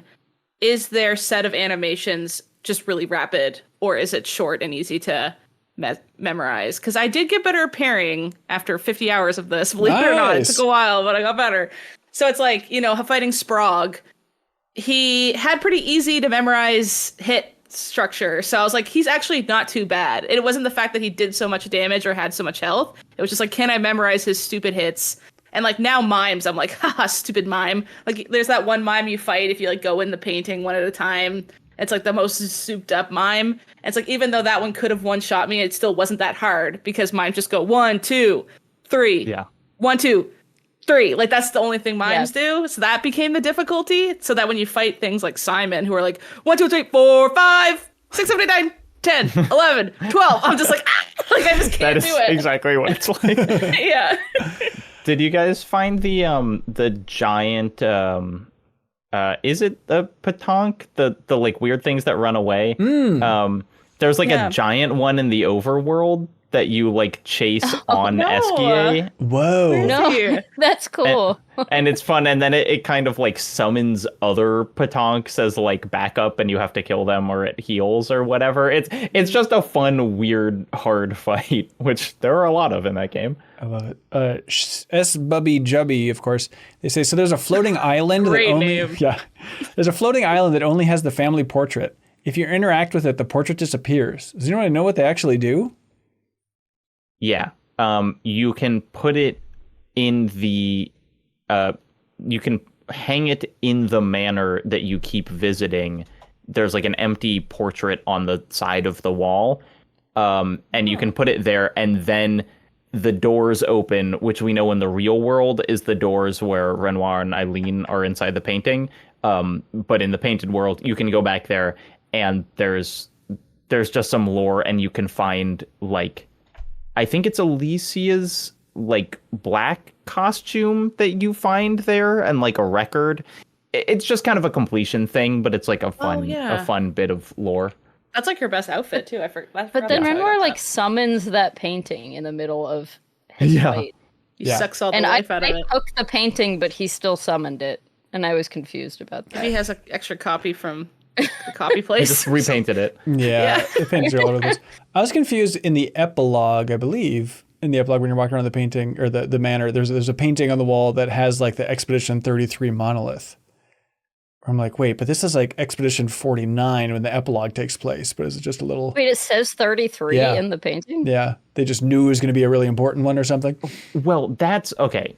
That's a really weird question, which is how much of their backstory is real versus painted in?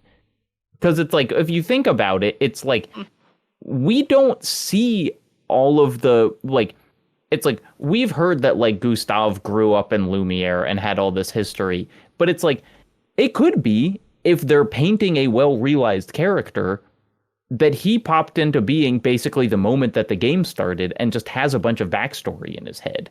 Yeah, true. Dawn from Buffy the Vampire Slayer, for people who get that reference.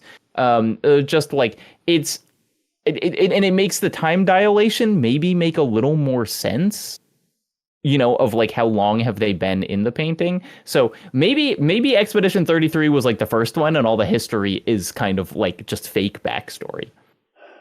But the whole backstory is their conflict, though. That's true. I don't really think that. I like this. It's fun to think about. Yeah. I'm on board for it in theory. Yeah. Kenny Hamilton says, I could spend my last deepest dive comment on my various thoughts about the ending, but instead I'd like to note that if you descend straight down into the ocean from the max height of Esquia's flying height, he does an Olympic-style high dive. In my heart, it is and forever will be time for swim. That's right, Kenny. Thank you for supporting us on the deepest dive. Greatly appreciate it.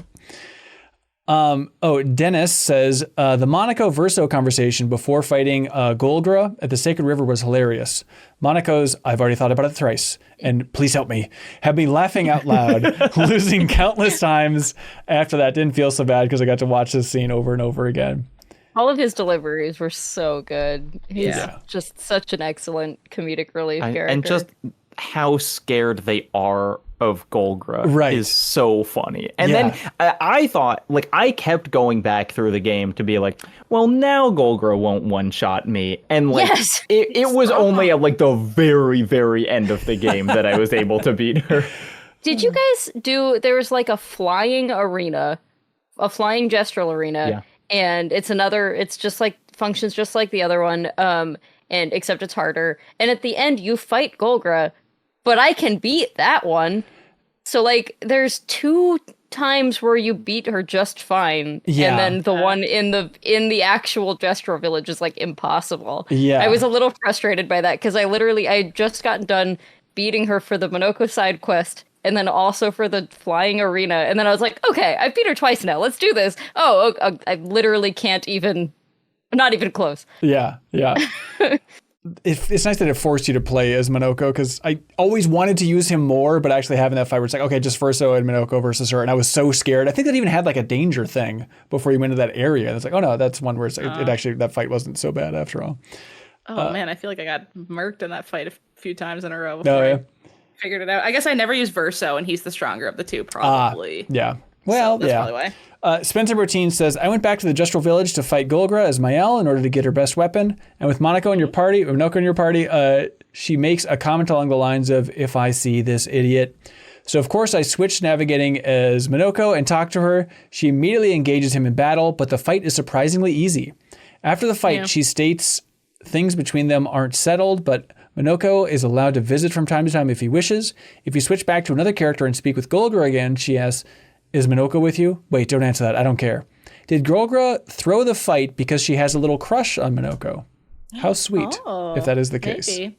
My head said I forgot about that. I did do that on accident, and I one-shot her or something. That was laughably easy. So all the Golgra fights are all over the place. Yeah, I did that fight, and then I was like, perfect, I'll get Mael's weapon in a cinch. And then she was 8,000% harder when I brought Mael out. I was like, why? I thought there's going to be... That is her best weapon. I thought there's going to be more conversations with Noko. Because if you talk at the camp to Monoko, he's like, oh, Noko's hanging out at the Justral Village. We should go visit him sometime. It's like, oh, great, let's go there. And it's just like, they don't really say anything. That. Yeah, it's just kind of like ellipses back and forth, basically. It's pretty... He sobs. He's like... Yeah, he does an over-the-top cry where it's like, am I supposed to care about this character emotionally, or is this a joke? I don't really know which angle I'm going for here. Noko is... I really like the resurrection scene, but as we talked about last week, Noko just needed more time alive to be a real character to me. Yeah. Yeah. Rick S. says, I'm convinced the reason they made Verso the playable character at camp was for that moment of choosing to lie or tell the truth of Gustav's death. Yeah, did anyone lie? You guys all chose the truth, right? I chose the truth. I chose the truth. Okay. Well, bad discussion then, because I want to know what happens otherwise. So help us, God. Yeah, because when after that discussion, it says they have an unbreakable bond forged in trust or whatever, or something along those lines, where it's just... It makes it clear that maybe you would also get that final bond thing, but forged in a lie. Simon23 Moon in the Twitch chat says if you lie, you don't get Gomage, her final attack. So it's that's pretty, that's a serious consequence. That is huge. Ravel says, in the previous episode of The Deepest Dive, you mentioned the kerning is off at the back at camp thing. I like to think it was a joke, so it sounds like big at camp. Yeah, I think you're probably right, Ravel. Appreciate that. Mason Cowell says, how did everyone end up with party members? I haven't played any of this chunk, but I don't find playing with Ciel and Monoko as fun as Verso, Mael, and Luna. Luna especially using the weapon that gives random stats or random stains on free aim shots has been super fun. I did like that weapon on her. Yeah. I was Mael, Ciel, Monoko. I had Monoko in my party all the time because I wanted to get all his stuff. But he's just really fun, and he can, like I said last week, he can fulfill any role. And so for me, he was my real buffer debuffer, where I would just do bad stuff to the enemies and do good stuff to him. And then he also gets god tier at breaking enemies. And there's specifically one of his weapons will switch him to his almighty mask if you break an enemy. And so if you do the cheater picto on him and then break an enemy, and then you get to play again and you're at your most powerful, and some of his skills do extra damage to stunned enemies. And so he really has the capability to just nuke a character down. And then CL was mostly support for Mael, because she can give Mael double damage, and she can also use the skill that's this character plays right now. And I would just do that. You guys love thematically how Mael's so freaking strong. Mm-hmm. I love how that matches the game, and the vibe, especially in the last section. It's just you'll want to play with Mael every time because she just can be so broken. It's not even that she just has an ability that lets her hit for 8 million damage or something really base level. It's she's the easiest to craft into a machine of damage that even me, who was just guessing at combos, was oh my god, 500,000, 750, it just kept going up so easy, whereas everyone else, I was why isn't this working? I love that. I love too just when you fight Alicia on top of the Axon, and just I don't know, feeling so much from the basic attack from her. Like the second that fight started, she's like, lunge, and just started slashing. I'm like, oh, that's cool. Like I know this is just in theory a standard attack, but like the efficiency that she had for trying to take down Mayel, it's like you can feel the rage if you want to read into it about her having this beautiful life while she's, has a more complicated one. It's one of those beautiful things where it probably cost them a lot less to do that scene because it's the same animations, but yet it feels impactful, like it was a choice. Yeah, 1,000 times resist. My favorite things. Sure. My 1,000 times resist. Did anybody else? Sorry to go to Pervtown, USA, but going back to the top of that Axon and the Reacher and all that stuff, like the painting that Alicia was making was a little Georgia O'Keeffe for anybody else up there. Yes. Okay. Yeah. What do you think? I didn't have the same thought. What was that? Why'd she do that? O'Keeffe, that was the whole. Why don't you ask Georgia O'Keeffe why she did that? Okay. Also, as the partner of an art major, apparently Georgia O'Keeffe did not like. It was like her husband who kind of like made her sell all her paintings that way. There's like some debate over if she was really like, yeah, I'm painting vaginas. Oh, really? Not the patriarchy ruining the vagina painting thing. Just her husband like smoking a cigar and burning money, be like, you want to sell these paintings? Make them vaginas. I think, well, like I'm going to tell everyone that that's what you're painting. What a bitch. Where? Hear ye, hear ye. I don't know. People sell art based on like the idea of what's in the art. At the art gallery, like, I heard that's a vagina. Hey, do you guys know what female anatomy looks like? Are you seeing what I'm seeing? Like, I'm just starting to rumor in that way, in a big way. That sounds great. So, okay. But I don't know why she painted that big vulva. Okay, thank you. Bob Ross writes in and says, I enjoy... Maybe he'll know. Oh, yeah. Oh my gosh, Bob Ross. You guys ever heard about those legendary episodes that they had to pull from air? Because they saw that Bob Ross was secretly painting vaginas into a lot of the pretty trees. It was messed up. Like a Disney Happy animator. Little bush. Yeah, exactly. He was on Front Street the whole time. Bob Ross says, I enjoyed finishing optional content before ending most games, so I did roll into Lumiere at level 99, having already beaten the secret super boss Simon. Needless to say, the game's actual final boss never got a turn as I one-shotted both of his faces. When I saw YouTube, it looked like a cool fight, though. A lot of folks I was skipping turns. Yeah, I skipped turns to see things. Oh, that's a good idea. I was trying to do like my not hard hitting attacks to be like maybe. I'll just keep. And then he fully healed himself, and I was like, okay, now I feel like I can punch you until you're dead. Right, and they make it seem like it's constantly happening. Like, how does he keep doing this? Do we need to attack the action? It's like he only killed himself once. Like it wasn't that dire. Yeah, should we start at like the beginning of the end? We absolutely should. Charging Lumiere.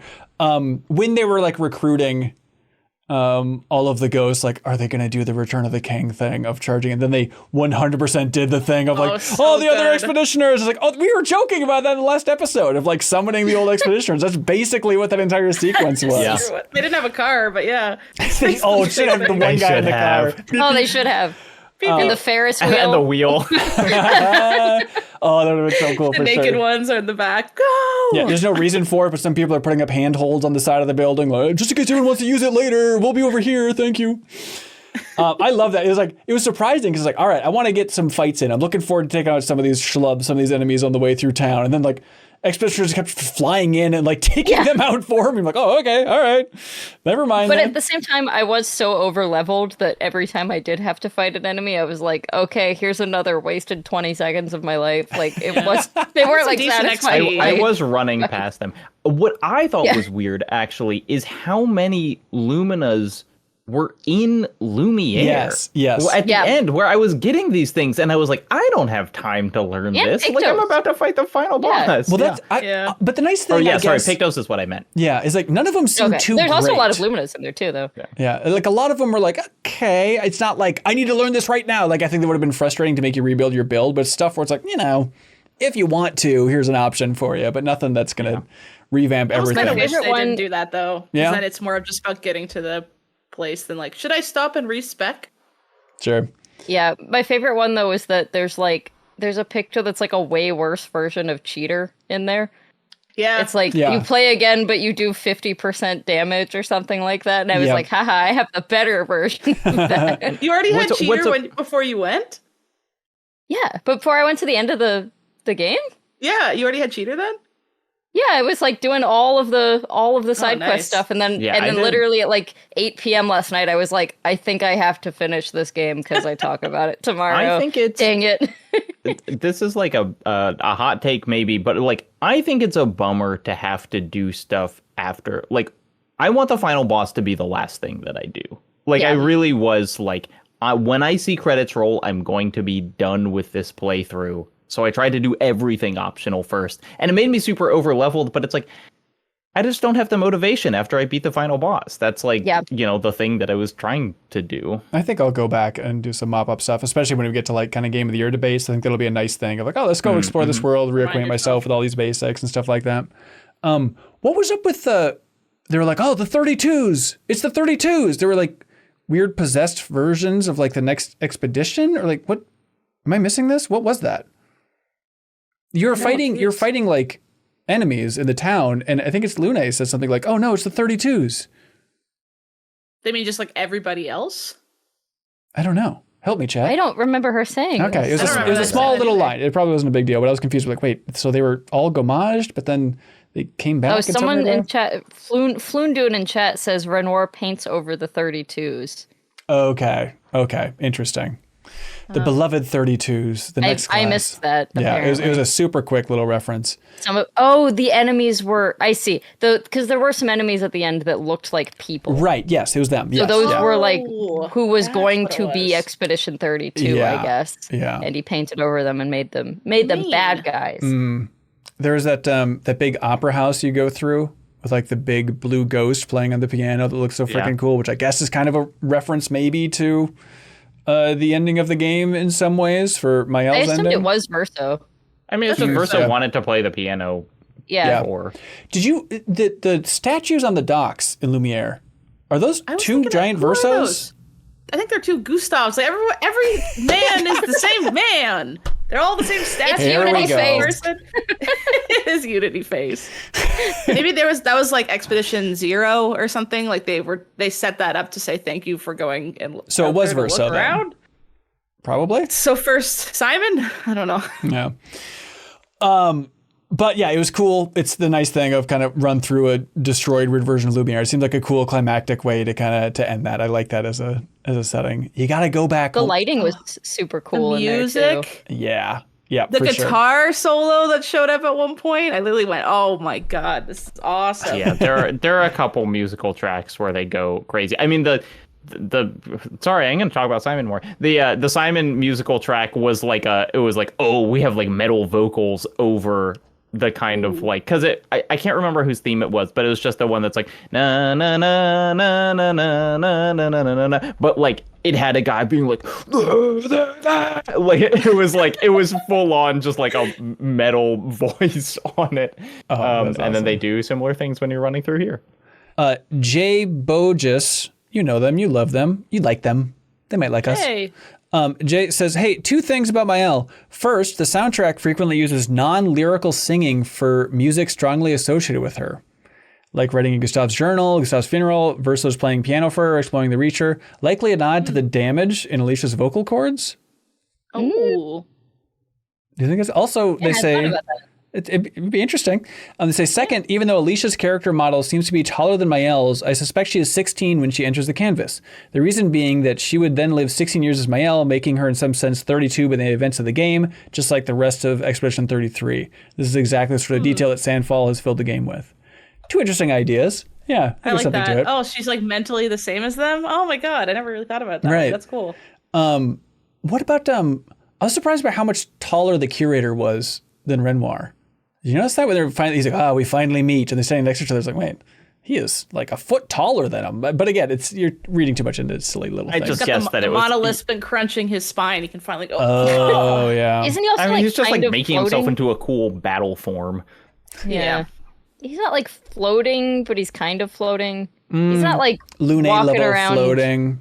Yeah, he's not like total feet on the ground, I don't think. Right, like up against the wall, draw the pencil marking in his house. Yeah, I get it.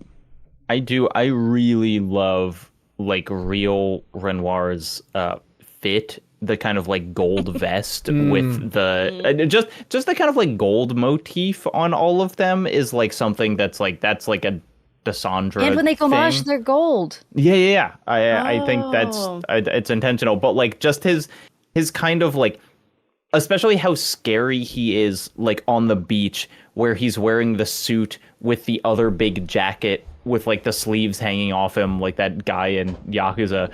And then like kind of like this more still scary, but much more like stripped down and vulnerable version of him that's just in like a vest and a white shirt covered in paint. I was like, this is the kind of human version of him versus the like psychopath that Eileen painted. Yeah, and I love the transition to the final battle arena as well, where he has the cane. He's like, douche, and then it like spreads out. It becomes like that sweet final. What's the Jujutsu Kaisen thing? The domain expansion, right? What are these words? I don't know this. A very popular anime. Oh, sorry. I know the words you're talking about. I have never seen this anime though. Did you guys notice, by the way, after they defeat the Paintress, to go back in time for a bit, and CL's like, by the way, I've got this flag, Expedition 33. Do you want to put it down just for funsies? Pulls it out of her freaking crotch. Where was that in? I think it's just summon like pianos out of nowhere. Yeah, you're right.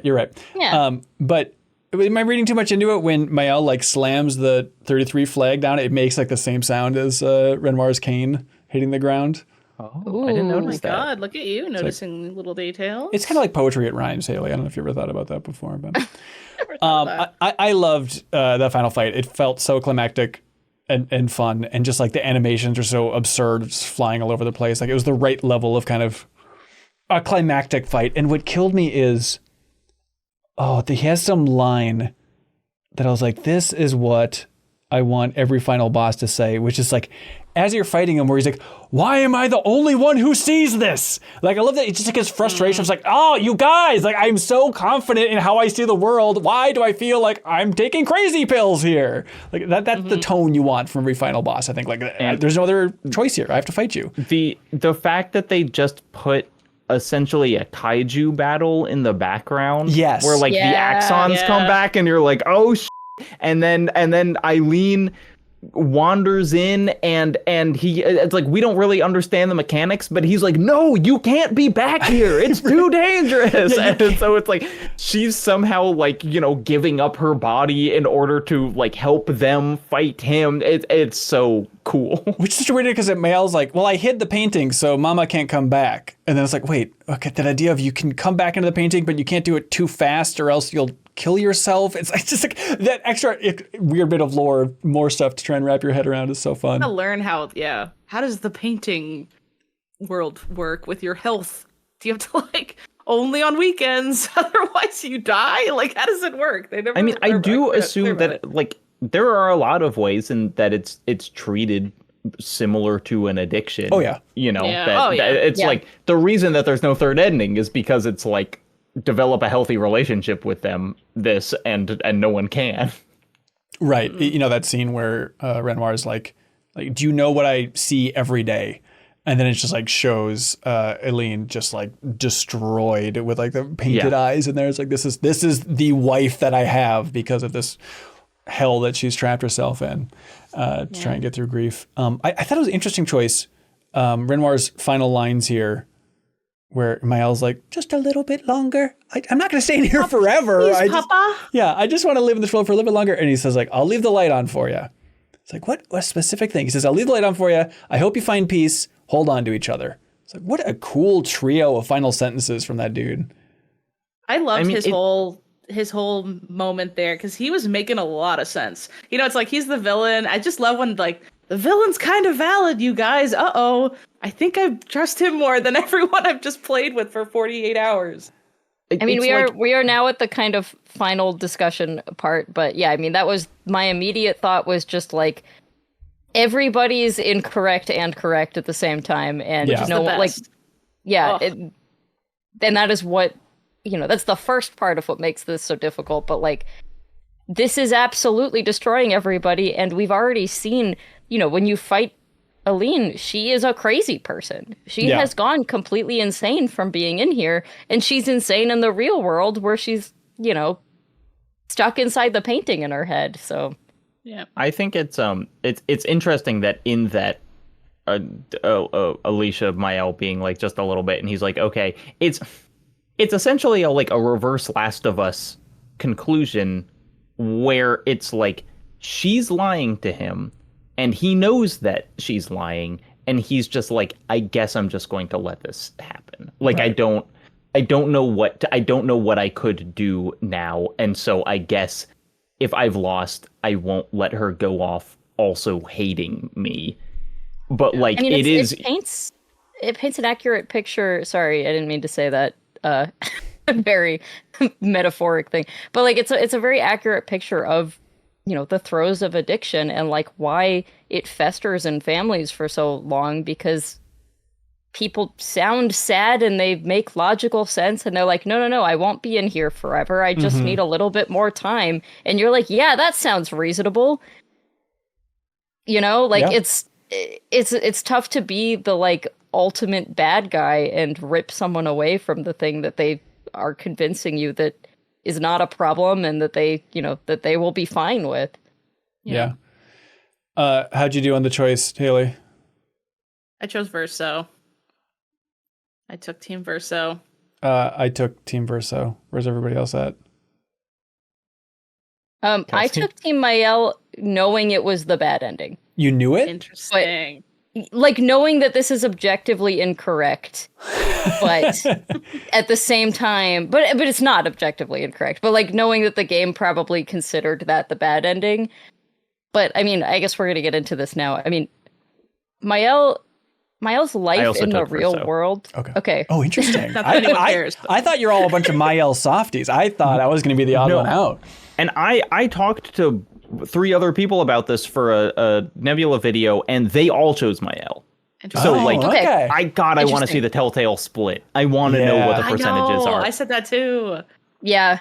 I mean, I did this knowing full well I was just going to look it up on YouTube afterwards. So I finally was just like, okay, what is the choice I'm going to make here? But also, I'm going to see the other one too. Mael in the real world, the real Alicia, is disfigured beyond having a normal life. She can't speak. She only has one eye, and her face is disfigured, and her family kind of hates her. Like, Mom hates her, yeah. Clair does not like her. Clair doesn't like anyone. Yeah. Yeah. On that alone, I'm like, yes, of course. Like, why would you want to go back into that life? Of course. That is an insane thing to be like, well, I guess I'd rather be disfigured and unable to speak inside this family that doesn't like me, and I'm not a talented painter, but I have to paint anyways. Like, those are terrible choices. But I mean, the reality of it really was just like, are all of these not humans? Are we erasing all of these people for real life people who are sad? And that's we're willing to sacrifice a world over that grief.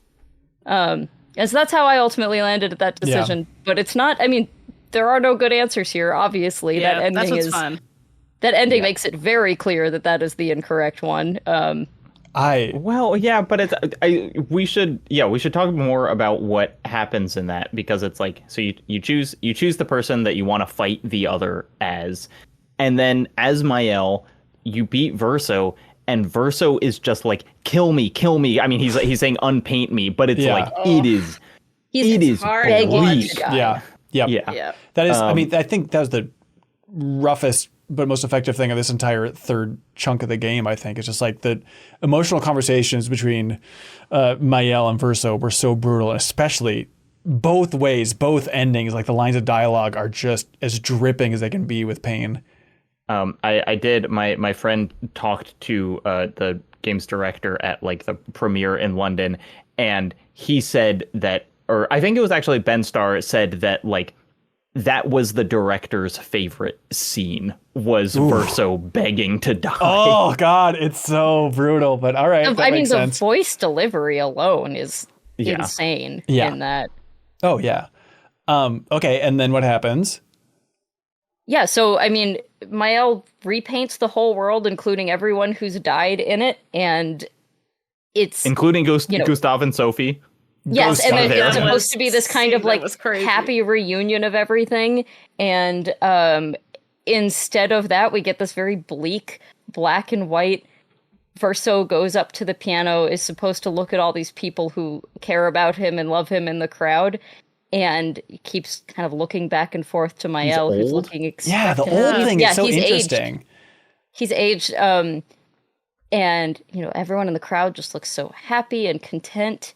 And then you get this, like, really affecting dark piano sting, and the camera switches to Mael, who is clearly going insane from the paint. She's got, like, a missing eye and the paint dripping down her face. And, like, she's stuck in, like, a horrible Twilight Zone that is going to kill her. Yeah, it is exactly It's a Good Life, like from Twilight Zone. The kid are like, hey, you can get whatever you want. Isn't that a great thing? It's like, no, it's just a nightmare reality for everybody involved. But it was so nice to see Lune smile again. It's like that's what you got. Yeah, that is what you get for that ending. But like, okay, why do you think Verso was older? Because I think that reflects how he's felt this whole time, and he's been unable to age. He's quite literally he's been forcibly created in this hellscape of a life where he doesn't age, everyone around him dies. And I guess now that she can do whatever she wants, maybe he was like, if you're gonna make me stay here, at least paint me like how I should look. I took it more as essentially he was like, you're fine, Kelsey, you're fine. Sorry, it's really bugging me. That he was like strung out almost, you know, not that he had like literally aged up, but like he was just like being worn down by being alive. Because I don't think, I mean, like my interpretation is just slightly different, which is like, I don't think Mael is literally insane there. I think that she has just assumed the role of the Paintress, and so everyone is doing just the things that she wants. Yeah. You know, that she's defining reality for them. And so Verso, like, doesn't want to get up there and play. Like, she's given him his dream. Wow, I get to play piano now. But, like, he knows how fake it all is. And he knows that this is not, like, a world where anyone gets to make decisions anymore. And that's why he's so kind of miserable. That's not how the world worked before that. Like, the Paintress didn't dictate people's, like, how they went about their lives. But she created them. I think she kind of those are different people now. Like, it's kind of like the Gestrels, right? Like, oh, he'll come back, but he's going to be completely different. It's like starting from scratch. Like, when I saw Gustav, I was like, that's not the same Gustav, because the Gustav we know was made by the Paintress. This one's made by Mael. This is a whole different person. Yeah, and I just think that, like, the Paintress, wittingly or not, is sculpting the world through their, like, emotionality. And so, like, even if Mael is doing her best to bring back, like, real Gustav, it's like Eileen painting her family, in that it's like, it's just not, you know, it's like a kind of fake version of them that she made, and they can be people and they can have interiority, but, like, they're kind of doomed to whatever the, like, current painter's vibe is. Yeah. It's like when people clone their dead dog. It's like, just get a new dog. What are you doing? Yeah. The rehearsals, that's an even more horrifying interpretation of how I read that scene. And so that, yeah, I mean, and that's kind of the thing, you know, going into that, is that, like, you know, Mael's not going to be normal about this. You know, this is not going to be a happy ending, because at the very least, barring nothing else, you know, Verso wants to die and wants no part of this. Yeah. And the fact that Mael does not even offer the alternative of, like, okay, I'll let you die, but I still really want this place with my friends and my voice and my face in it, is like, she's being selfish and she's playing God. Like, it is, she doesn't take a healthy, you know, if there is a healthy version of this, like, she's clearly not doing that.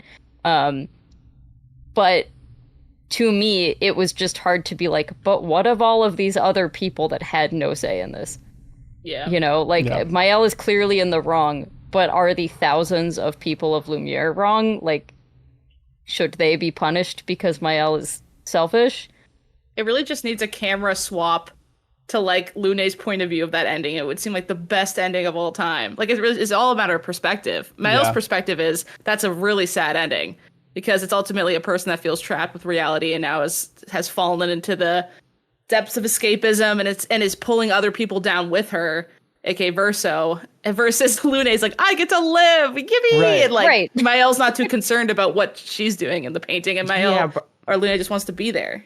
I mean, I guess my question is, how long is she going to feel that way?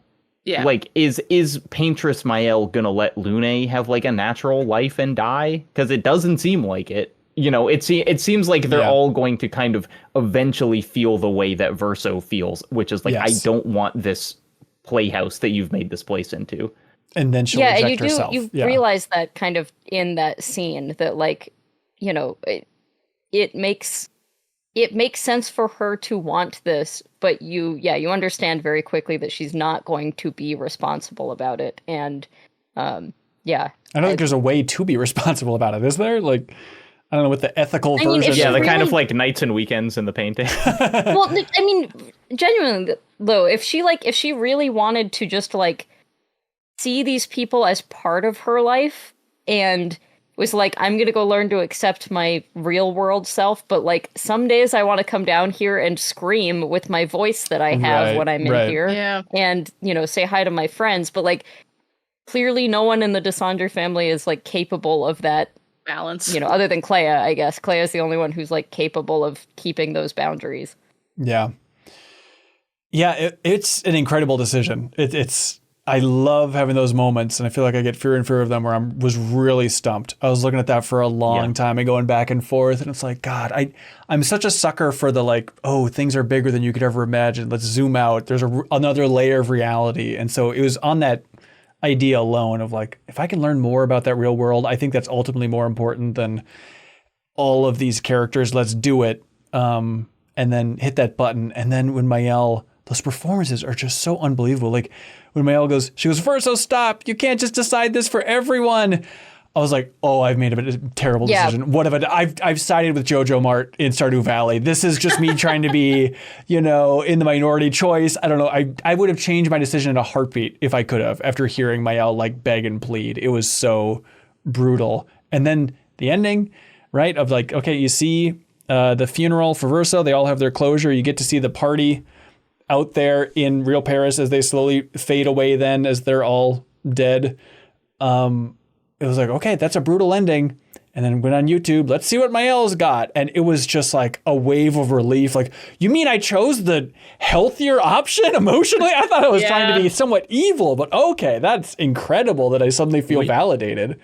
We should spend more time on exactly what happens there. Because I sided with Verso because I was like, this is the only way to save Maëlle. Like, this sucks, but it's like on the other side, like I am just letting her like starve herself. You know, that like, I know that life sucks for her out in the real world, but like this is no life at all. And so I was choosing Verso, but I was doing it thinking of Maëlle.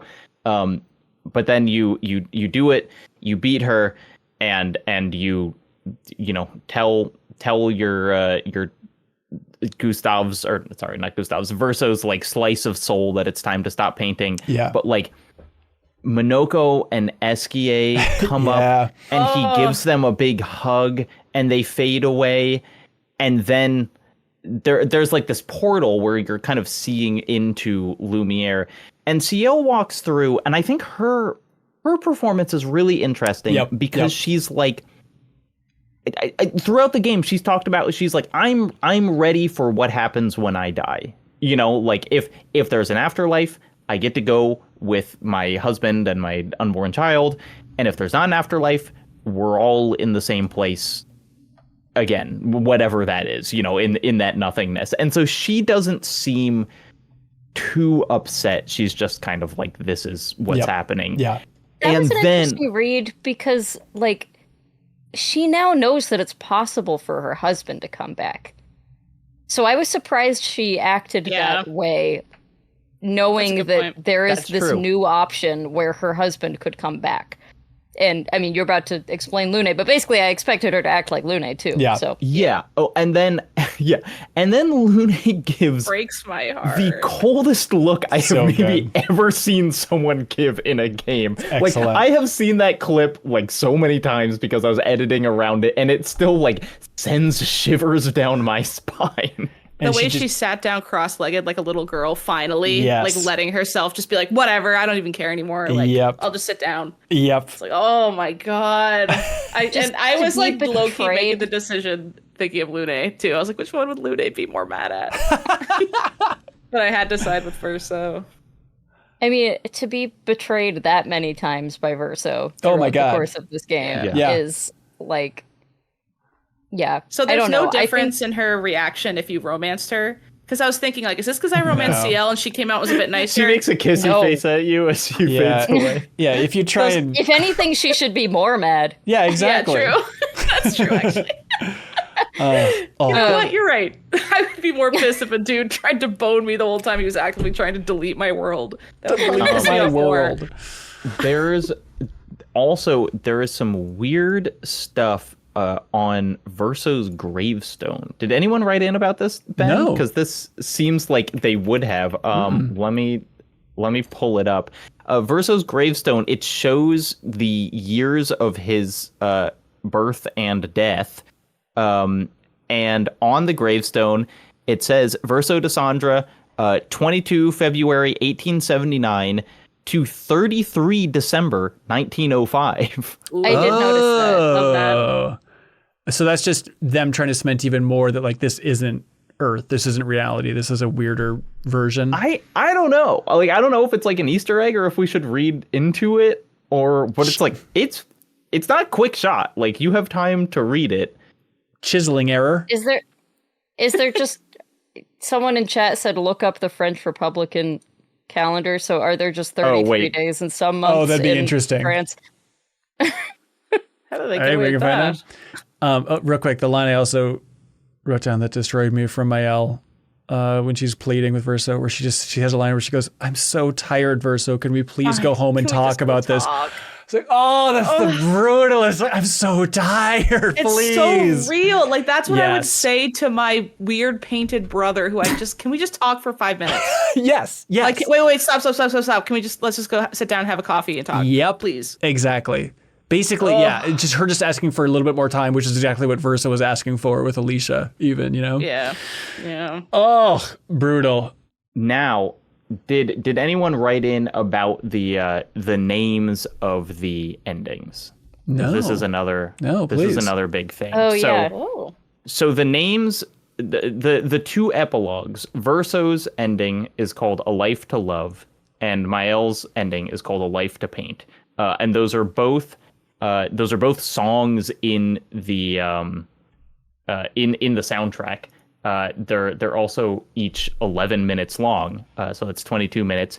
But there's actually a third song in the soundtrack, and it's called A Life to Dream, which is also what is written on Alicia's letter to Verso at the end of Act 2, where she says, like, I hope you can find like a way to like a happy medium, basically, and so it's like, and that song is also 11 minutes long, so the three of them together are 33 minutes. But like, it's what's crazy about it, and it's like it's just, I just keep thinking about it, is like, people are like, we want the third ending, we want the ending where the people of Lumiere are okay, and the game literally gives Verso the third ending, and he can't do it. You know, like he is like, no one in the game who can make this decision is emotionally capable of making the decision. And so there is like this nice third ending, A Life to Dream, and it's like thrown away because the characters just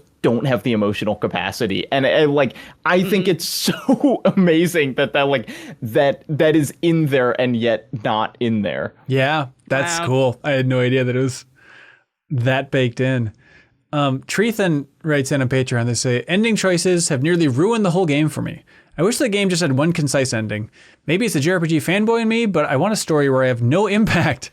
I didn't set up to make choices that basically kill all momentum for another game in the universe or sequel. Both choices suck, but it's a great game still.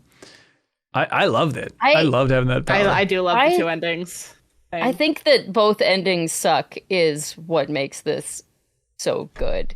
How long did you guys sit and stare at that screen? It's probably I sat there for like 10 minutes straight, just going, oh my God, like thinking about it. I went and had a separate moral conversation about it. Like, I went and debated it before I did it. Again, knowing 100%. Full well I was just going to look them up on YouTube afterwards. But like, it's still it's your game. You know what I mean? It's like, it hits so different. Like, I could just Google and watch it, but my brain still goes, careful. You're about to make a big choice. I think what I like about it, because I am usually... I often like to not have narrative choices in games, and I know this is also something that Kyle has talked about, where it's like he's like, just tell me the story. And I usually feel that way, but I think what works about this is like they both complete the themes of the game. You know, like what I don't like is like a story's been building up to two opposite options, and then you're like, well, what, you know, like, what was the theme doing if I could pick such disparate things? And in this, like, both are totally reflective of the game that came before. And I actually think that you kind of need both of them to like really understand all of the characters and their choices and stuff. And so it just feels like they both function within the narrative that the game was telling in a way that I find really satisfying. Connor says, you're wrong, Jacob. They say, I love this game so much, but I hated the endings. Mostly in that it treats Verso's ending as the good ending, while totally dismissing the themes of those who come after, and all the sacrifices that have been made for the people of the painted world to survive. I felt like the game was trying to say that the grief of the family was more important than the world because they are quote-unquote real. The game spent so much time on showing us the humanity of the painted inhabitants and then dismissed them as playthings.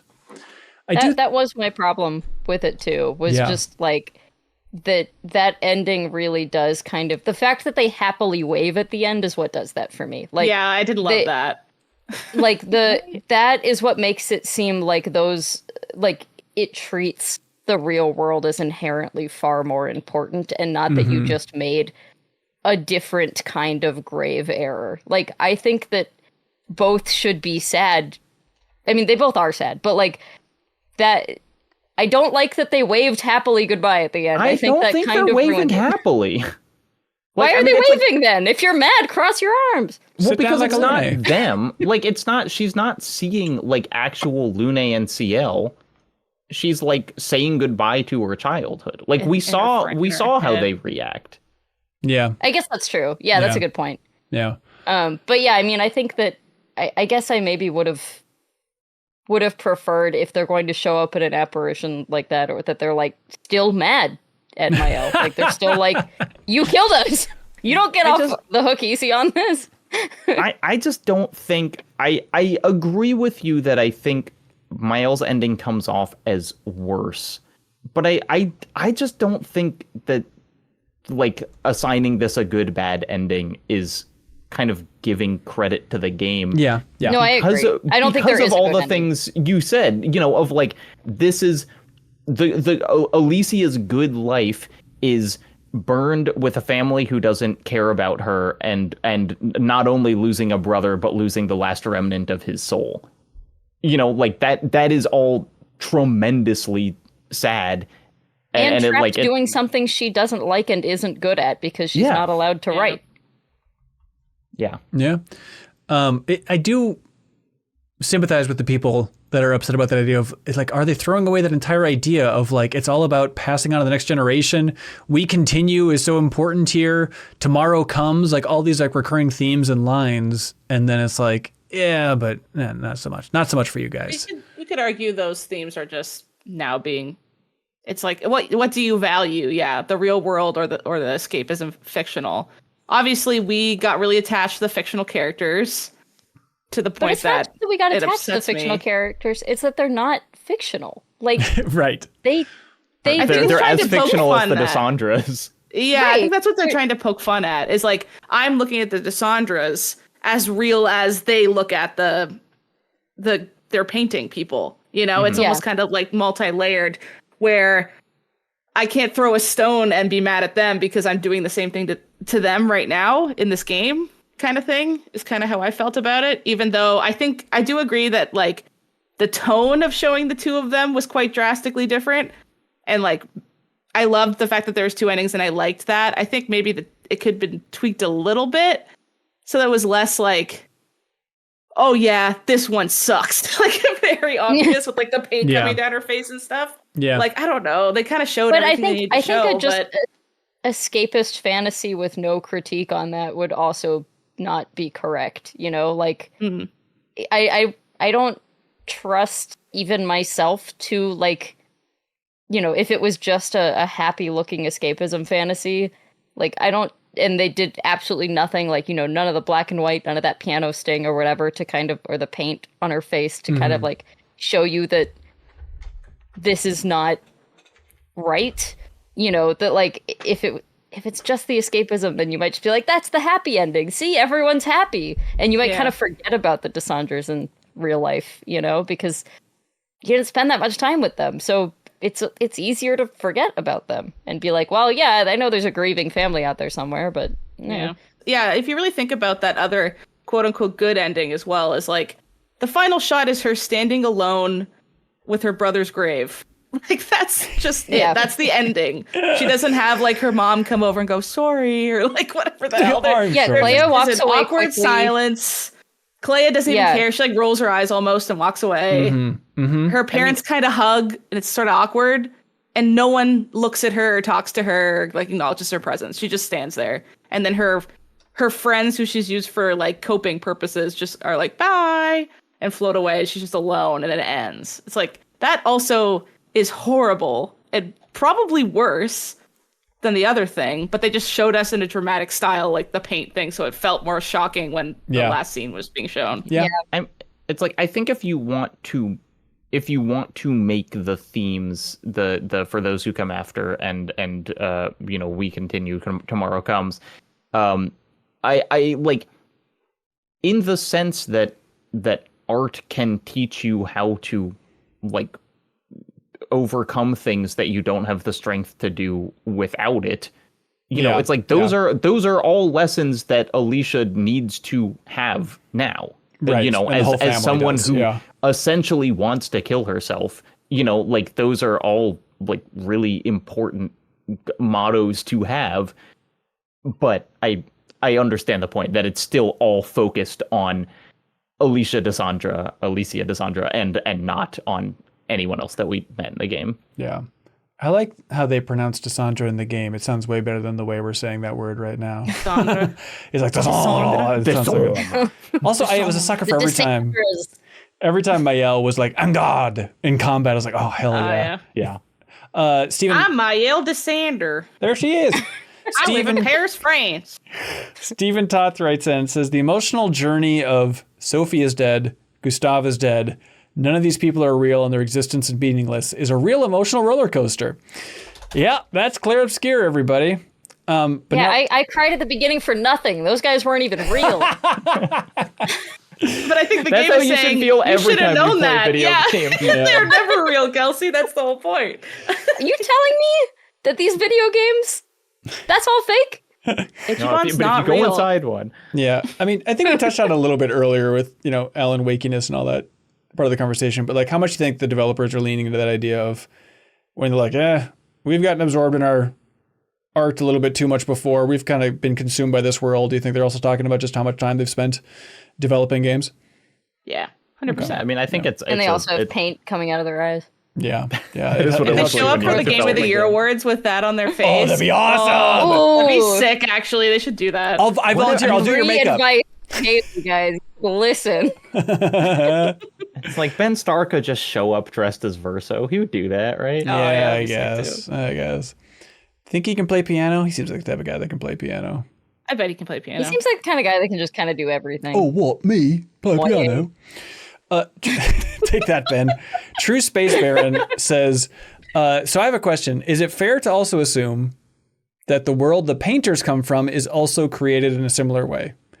Now, the reason I ask is because Lune says something along the lines of, we can't really leave the painting, but we can create our own, which to me implies that maybe even the painters and writers are not in a normal world either.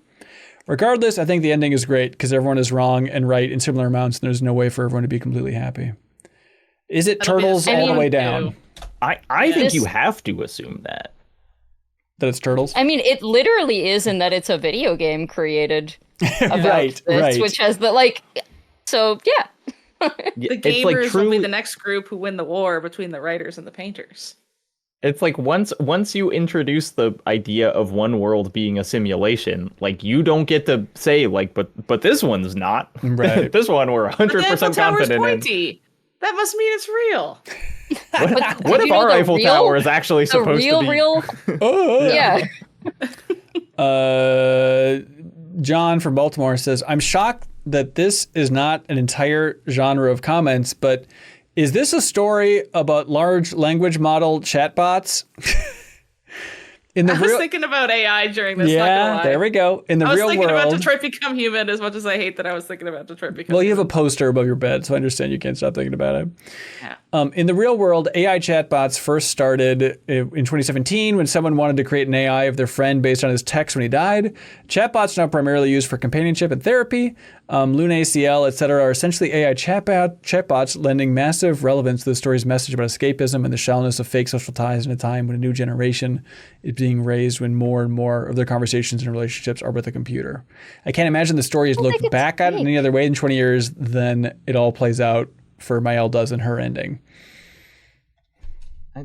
Unless Lune and Ciel are the average of every other painting that the Dessandres have ever made, it's like the difference between art and LLMs is art is made with intent, you know. So it's like I think if you treat them as like things that were just like farted into existence by combining a bunch of other things, then the whole story kind of loses meaning. Yeah, does that mean that they have no agency then, and everything has been painted for them that will ever happen? If the paintress were to have her way and stay in the painting forever, is CL's life done the second she's born because it's all been painted already?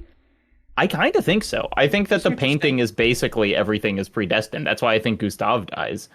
Is like, this is Maëlle's fate is to lose her brother. You know, Haley, somebody once asked Einstein whether free will exists. And he was like, what, are you kidding me? No, of course not. Like, have I not made that clear? Like, in his mind, it was like, oh God, like, you don't understand this? Like, oh, absolutely not. So, I mean, aren't we all AI chatbots, I guess, Haley, is my question. He made a bomb I just want to say a lot of people, so not directly. An asshole. I just want to say I talked to Smarter Child in like 2002, so the AI chatbot. Awesome. The AI chatbot goes. I bullied the hell out of Smarter Child. I talked to Eliza back in 1965. Well, I'll tell you what. I didn't bully someone else. I instead bullied a robot, and isn't that better? I guess that's all right. Yeah. I don't know. Ask David Cage. No, I do think, that's clearly a read that you can have on this game. I don't think it's directly number one goal in mind, but like, yeah, I think of course you can think about AI while you're playing this game and thinking about the lives and existence of these. There's so many tropes with AI and the questioning of it that scrape up against art that there's going to be crossover. With themes I mean, I guess to me it's so clearly a game about artists that I apologize to this commenter for being so shitty about it, but it's like Jacob. I like react violently to the idea that it's kind of about what I view as the opposite of art. 21 says, I will have to wonder how many of the twists are spoiled in advance for French speakers. So many of the songs with lyrics are just outright alluding to endgame plot points way before any of that stuff actually happens. I got my friend Kyle to translate Lumiere, and it tells you everything. Do you want to hear it? I would love to hear it.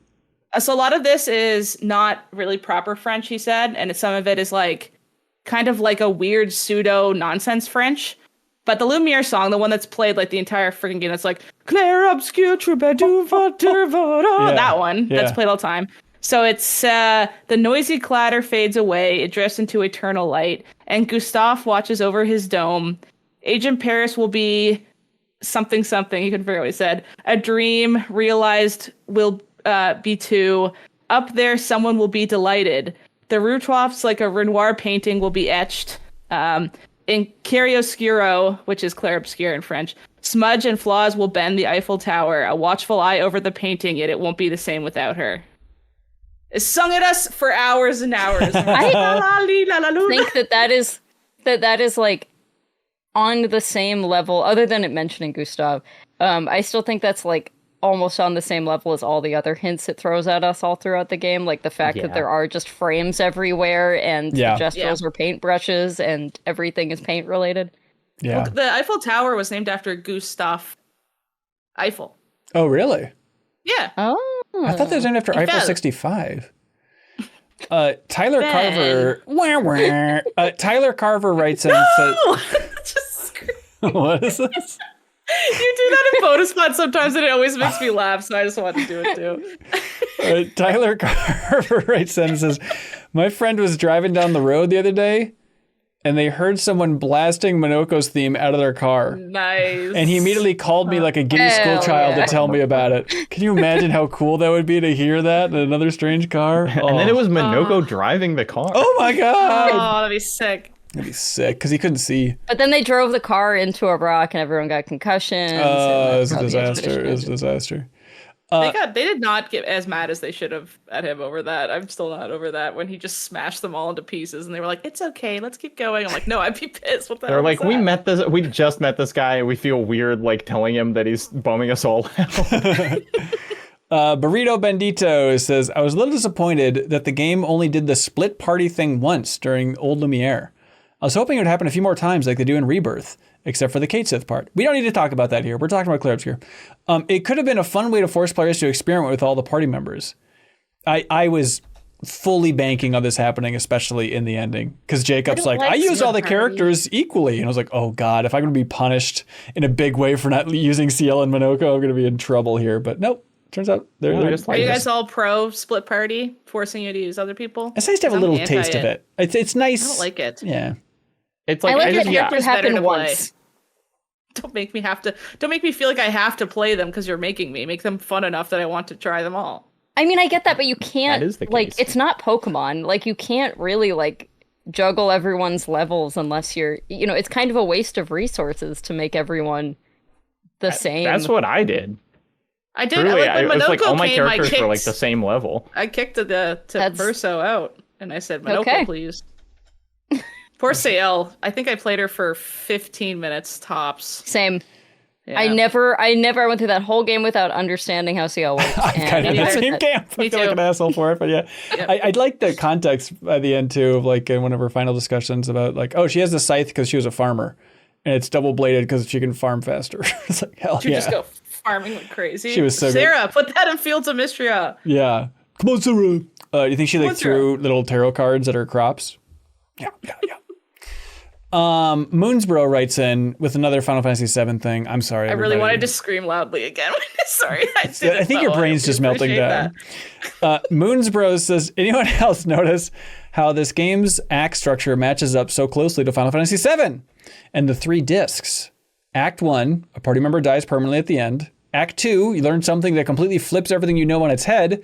And Act 3 is just the final dungeon and the optional world map stuff. I really like how transparent the influences are on this game. Yeah. Like it does, for some reason, it makes it feel very like human in that you can feel the devs just being like, I really liked when a game did that. Yes. We're going to do that.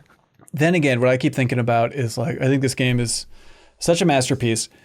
And I think back to so many of the interviews before the game came out, and even us, like we wanted to do a rapid fire interview, but it didn't quite happen, didn't quite get lined up. But like, oh, I wish it did. I know, that would have been so fun. But still, even some of the questions I was asking was just like about old RPGs, and it's like now knowing how unique and bold and great this game is, it feels so stupid in retrospect to get to interview the developers and be like, so do you like Final Fantasy VIII? Like, yeah, we liked that game a long time ago. It was pretty good. Like, we have a masterpiece to talk about here, everybody. Stay on focus. You could still do a rapid fire now. I know. I'm tempted. They're no rules. Yeah. I would. I think all of us on this call would like to write for it. So yeah, buy me brunch, Ben. Oh, yeah, right. Bobby Rush, All right. fly us all in. But then again, Fly us Rapid Fire, all. it's so jokey. I'd rather just talk to these developers in a casual, maybe more informative way. You know, I feel like I want them to unpack some things more than just, it was good. We like Saga Frontier 2. Or whatever the hell they say. I forgot you can only ever interview someone once in one way, and then it's Okay, Miss Lewin. You could just That's why you you could need Kelsey in the writer's room. That was funny. you could edit, you could interview them normally and then just edit it to look like a rapid fire. Oh, smart. That's a good way to go. Have two versions, two So different you're like, endings. so what do Side you with think the ending versa. meant? Right, And then you the just two put it so they say endings. sad. It meant sad. What didn't you idiots understand? It meant sad. Anonymous writes in and says, thank you for another great Deepest Dive. Thank you, everybody, for writing in. They say, it's so nice to have a place for serious and thoughtful discussion about video games. Anyway, where do we all end up with the gripper discourse? Lune's not bringing shoes or socks on the expedition. Minoko cleans and polishes his foot collection every night. You swim up to the Paintress's bare toes on the shore of the monolith. It's a little weird, right? Is it like a game? You guys all let this world die because you were just like, these feet people have got to go. Yeah. That was it's enough. It's enough, honestly. It's like, Jesus, there's only like 2 skins that have her shoes on. Right. I had to fight tooth and nail for them. And that's why I love it. In the real Paris, people keep their shoes on at funerals. Yeah, the streets are disgusting. Have you been to Paris? Yeah, if The streets Lune are full of trash. If Lune was at that funeral, she'd have had her toes out on the dash, relaxing. They probably would have buried Verso with his feet sticking out of the frickin' ground. Out of that freaking ground. Knowing those weirdos. It's a gripper game. It's unfortunate, but it's true.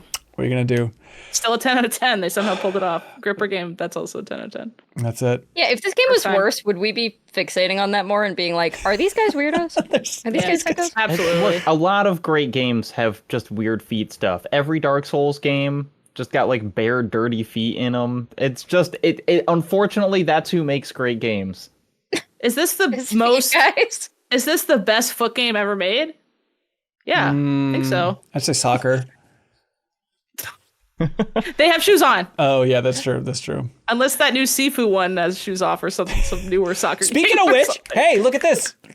Tying it all together. Did you Yeah. guys see in the special thanks in the credits, the first special thanks went to Slow Clap, the Seafood developers? Oh, that's No. nice. Yeah, I'm curious. I assume they're French, right? And so they maybe just know those folks. But Not all French people know each other, Ben. prove me wrong. But yeah, I mean, obviously credits remarkably small.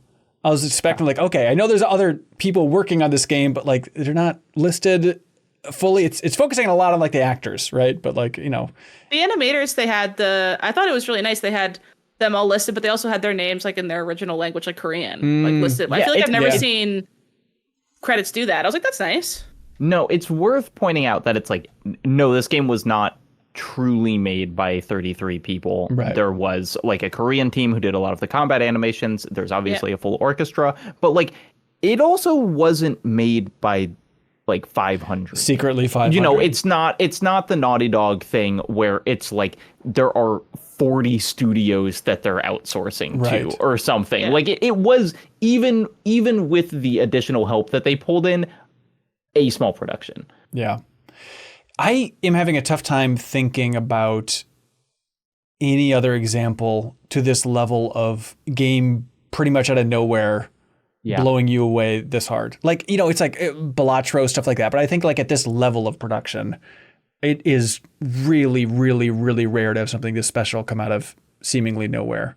Other than the years and years of talent from the developers, obviously. But from I was going to say 1,000 times resist, but you specifically said production, which, you know, I mean, that game is it's not a big budget game and it shows, but. Yeah. Yeah, you know, it's like there are things that kind of didn't have the hype behind them that they maybe needed to, but even then it's like, oh, it's coming from a, you know, like Returnal, my appreciation has only grown, but like still that studio had made like 3 great games by that point, just not at that scale. Yeah, people are talking Baldur's Gate 3, but like, you know, if you play Divinity, it's like you kind of D&D IP. Right, It's like the most profitable IP of all time. well, tell that to the box office for that film that was good.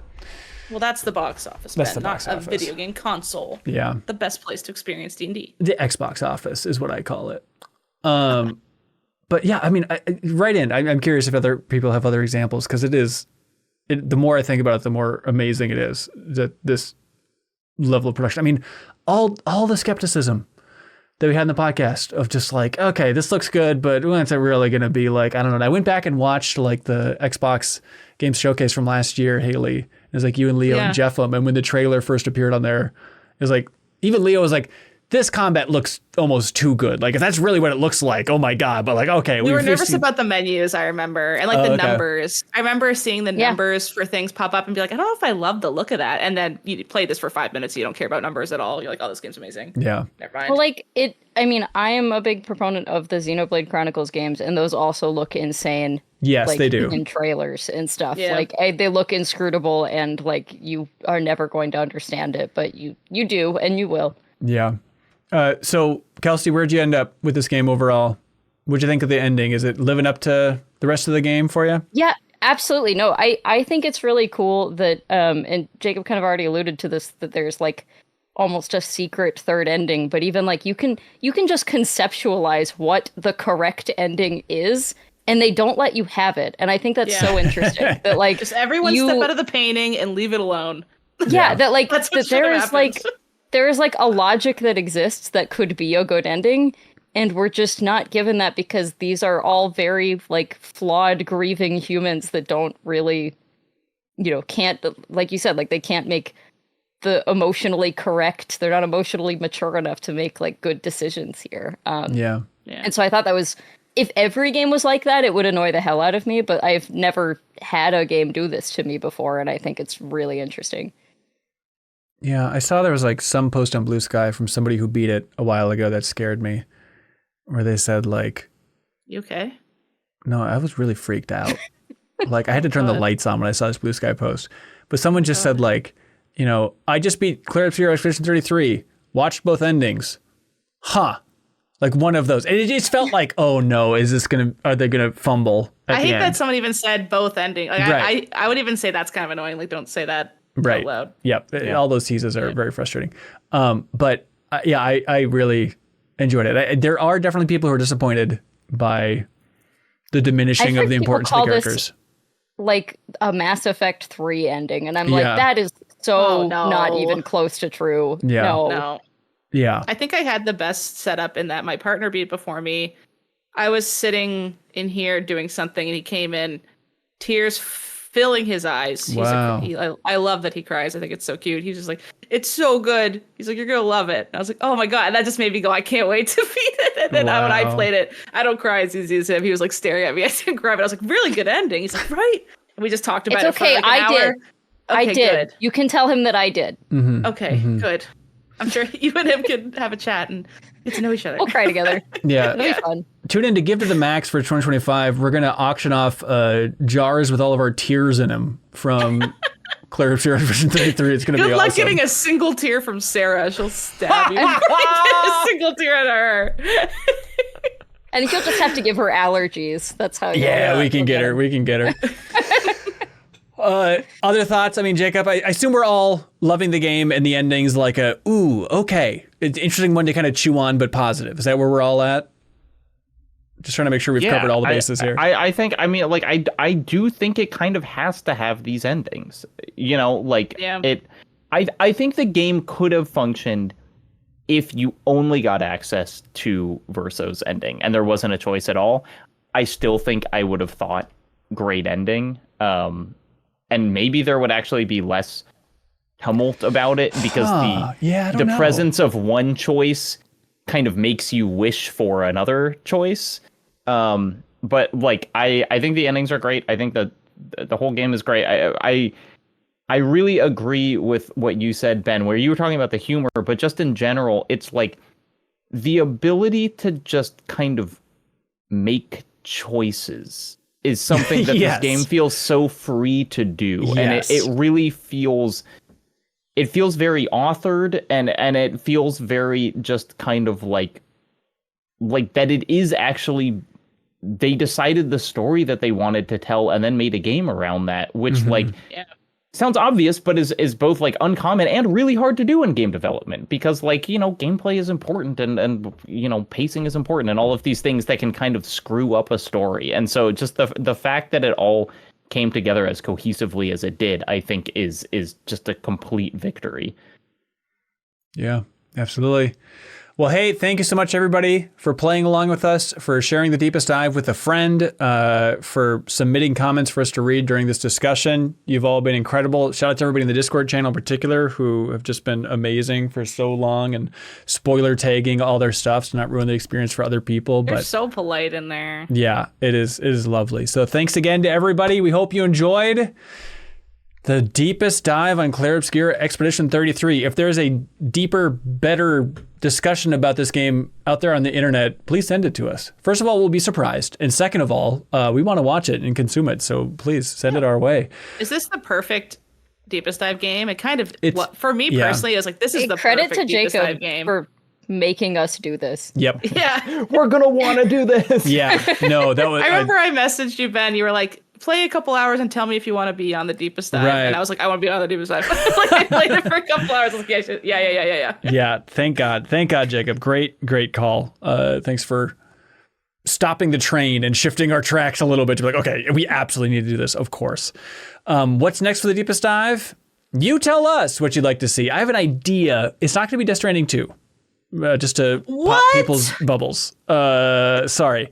But maybe it'll be something related to that in a way coming up later in the year, but who knows? It's still up in the air. Death Stranding 1, everyone. We'll do it in October. Oh boy. All right. Thank you so much, everybody. Greatly appreciate it. Again, any help sharing this is appreciated. Or if you enjoyed this conversation, you want to jump in even at that $2 tier, it is literally hundreds and hundreds of times more helpful than just watching on YouTube. So you can support us directly on Patreon there at patreon.com/MinnMax with 2 N's. It's not just a series of words we say that represent things. It's a URL you type in your browser. And reminder, before Monday, June 9th, if you join at the $5 tier or upgrade to the $5 tier, you unlock the podcast version of all previous Deepest Dives, bonus pod every week that Haley hosts. It's a very fun show, early ad-free versions of the MinnMax show. But maybe most importantly is before that Monday, June 9th, we'll send you a Steam code for Star of Providence. Star of Providence from Team D13, another one of my favorite games of 2025, in addition to Clair Obscur. So you can get a great indie game, support independent games media. We have 200 Steam codes to give away, and we'll message on social media when we're out. But thanks to everybody. If you want to throw a tip our way and get a great game, that's a great option for you. Also sitting at overwhelmingly positive reviews on Steam. We should call that out. Nice. So it's a good note. So don't trust us. Trust the hive mind in all things. All right. Thanks so much, everybody. Papa, go home now.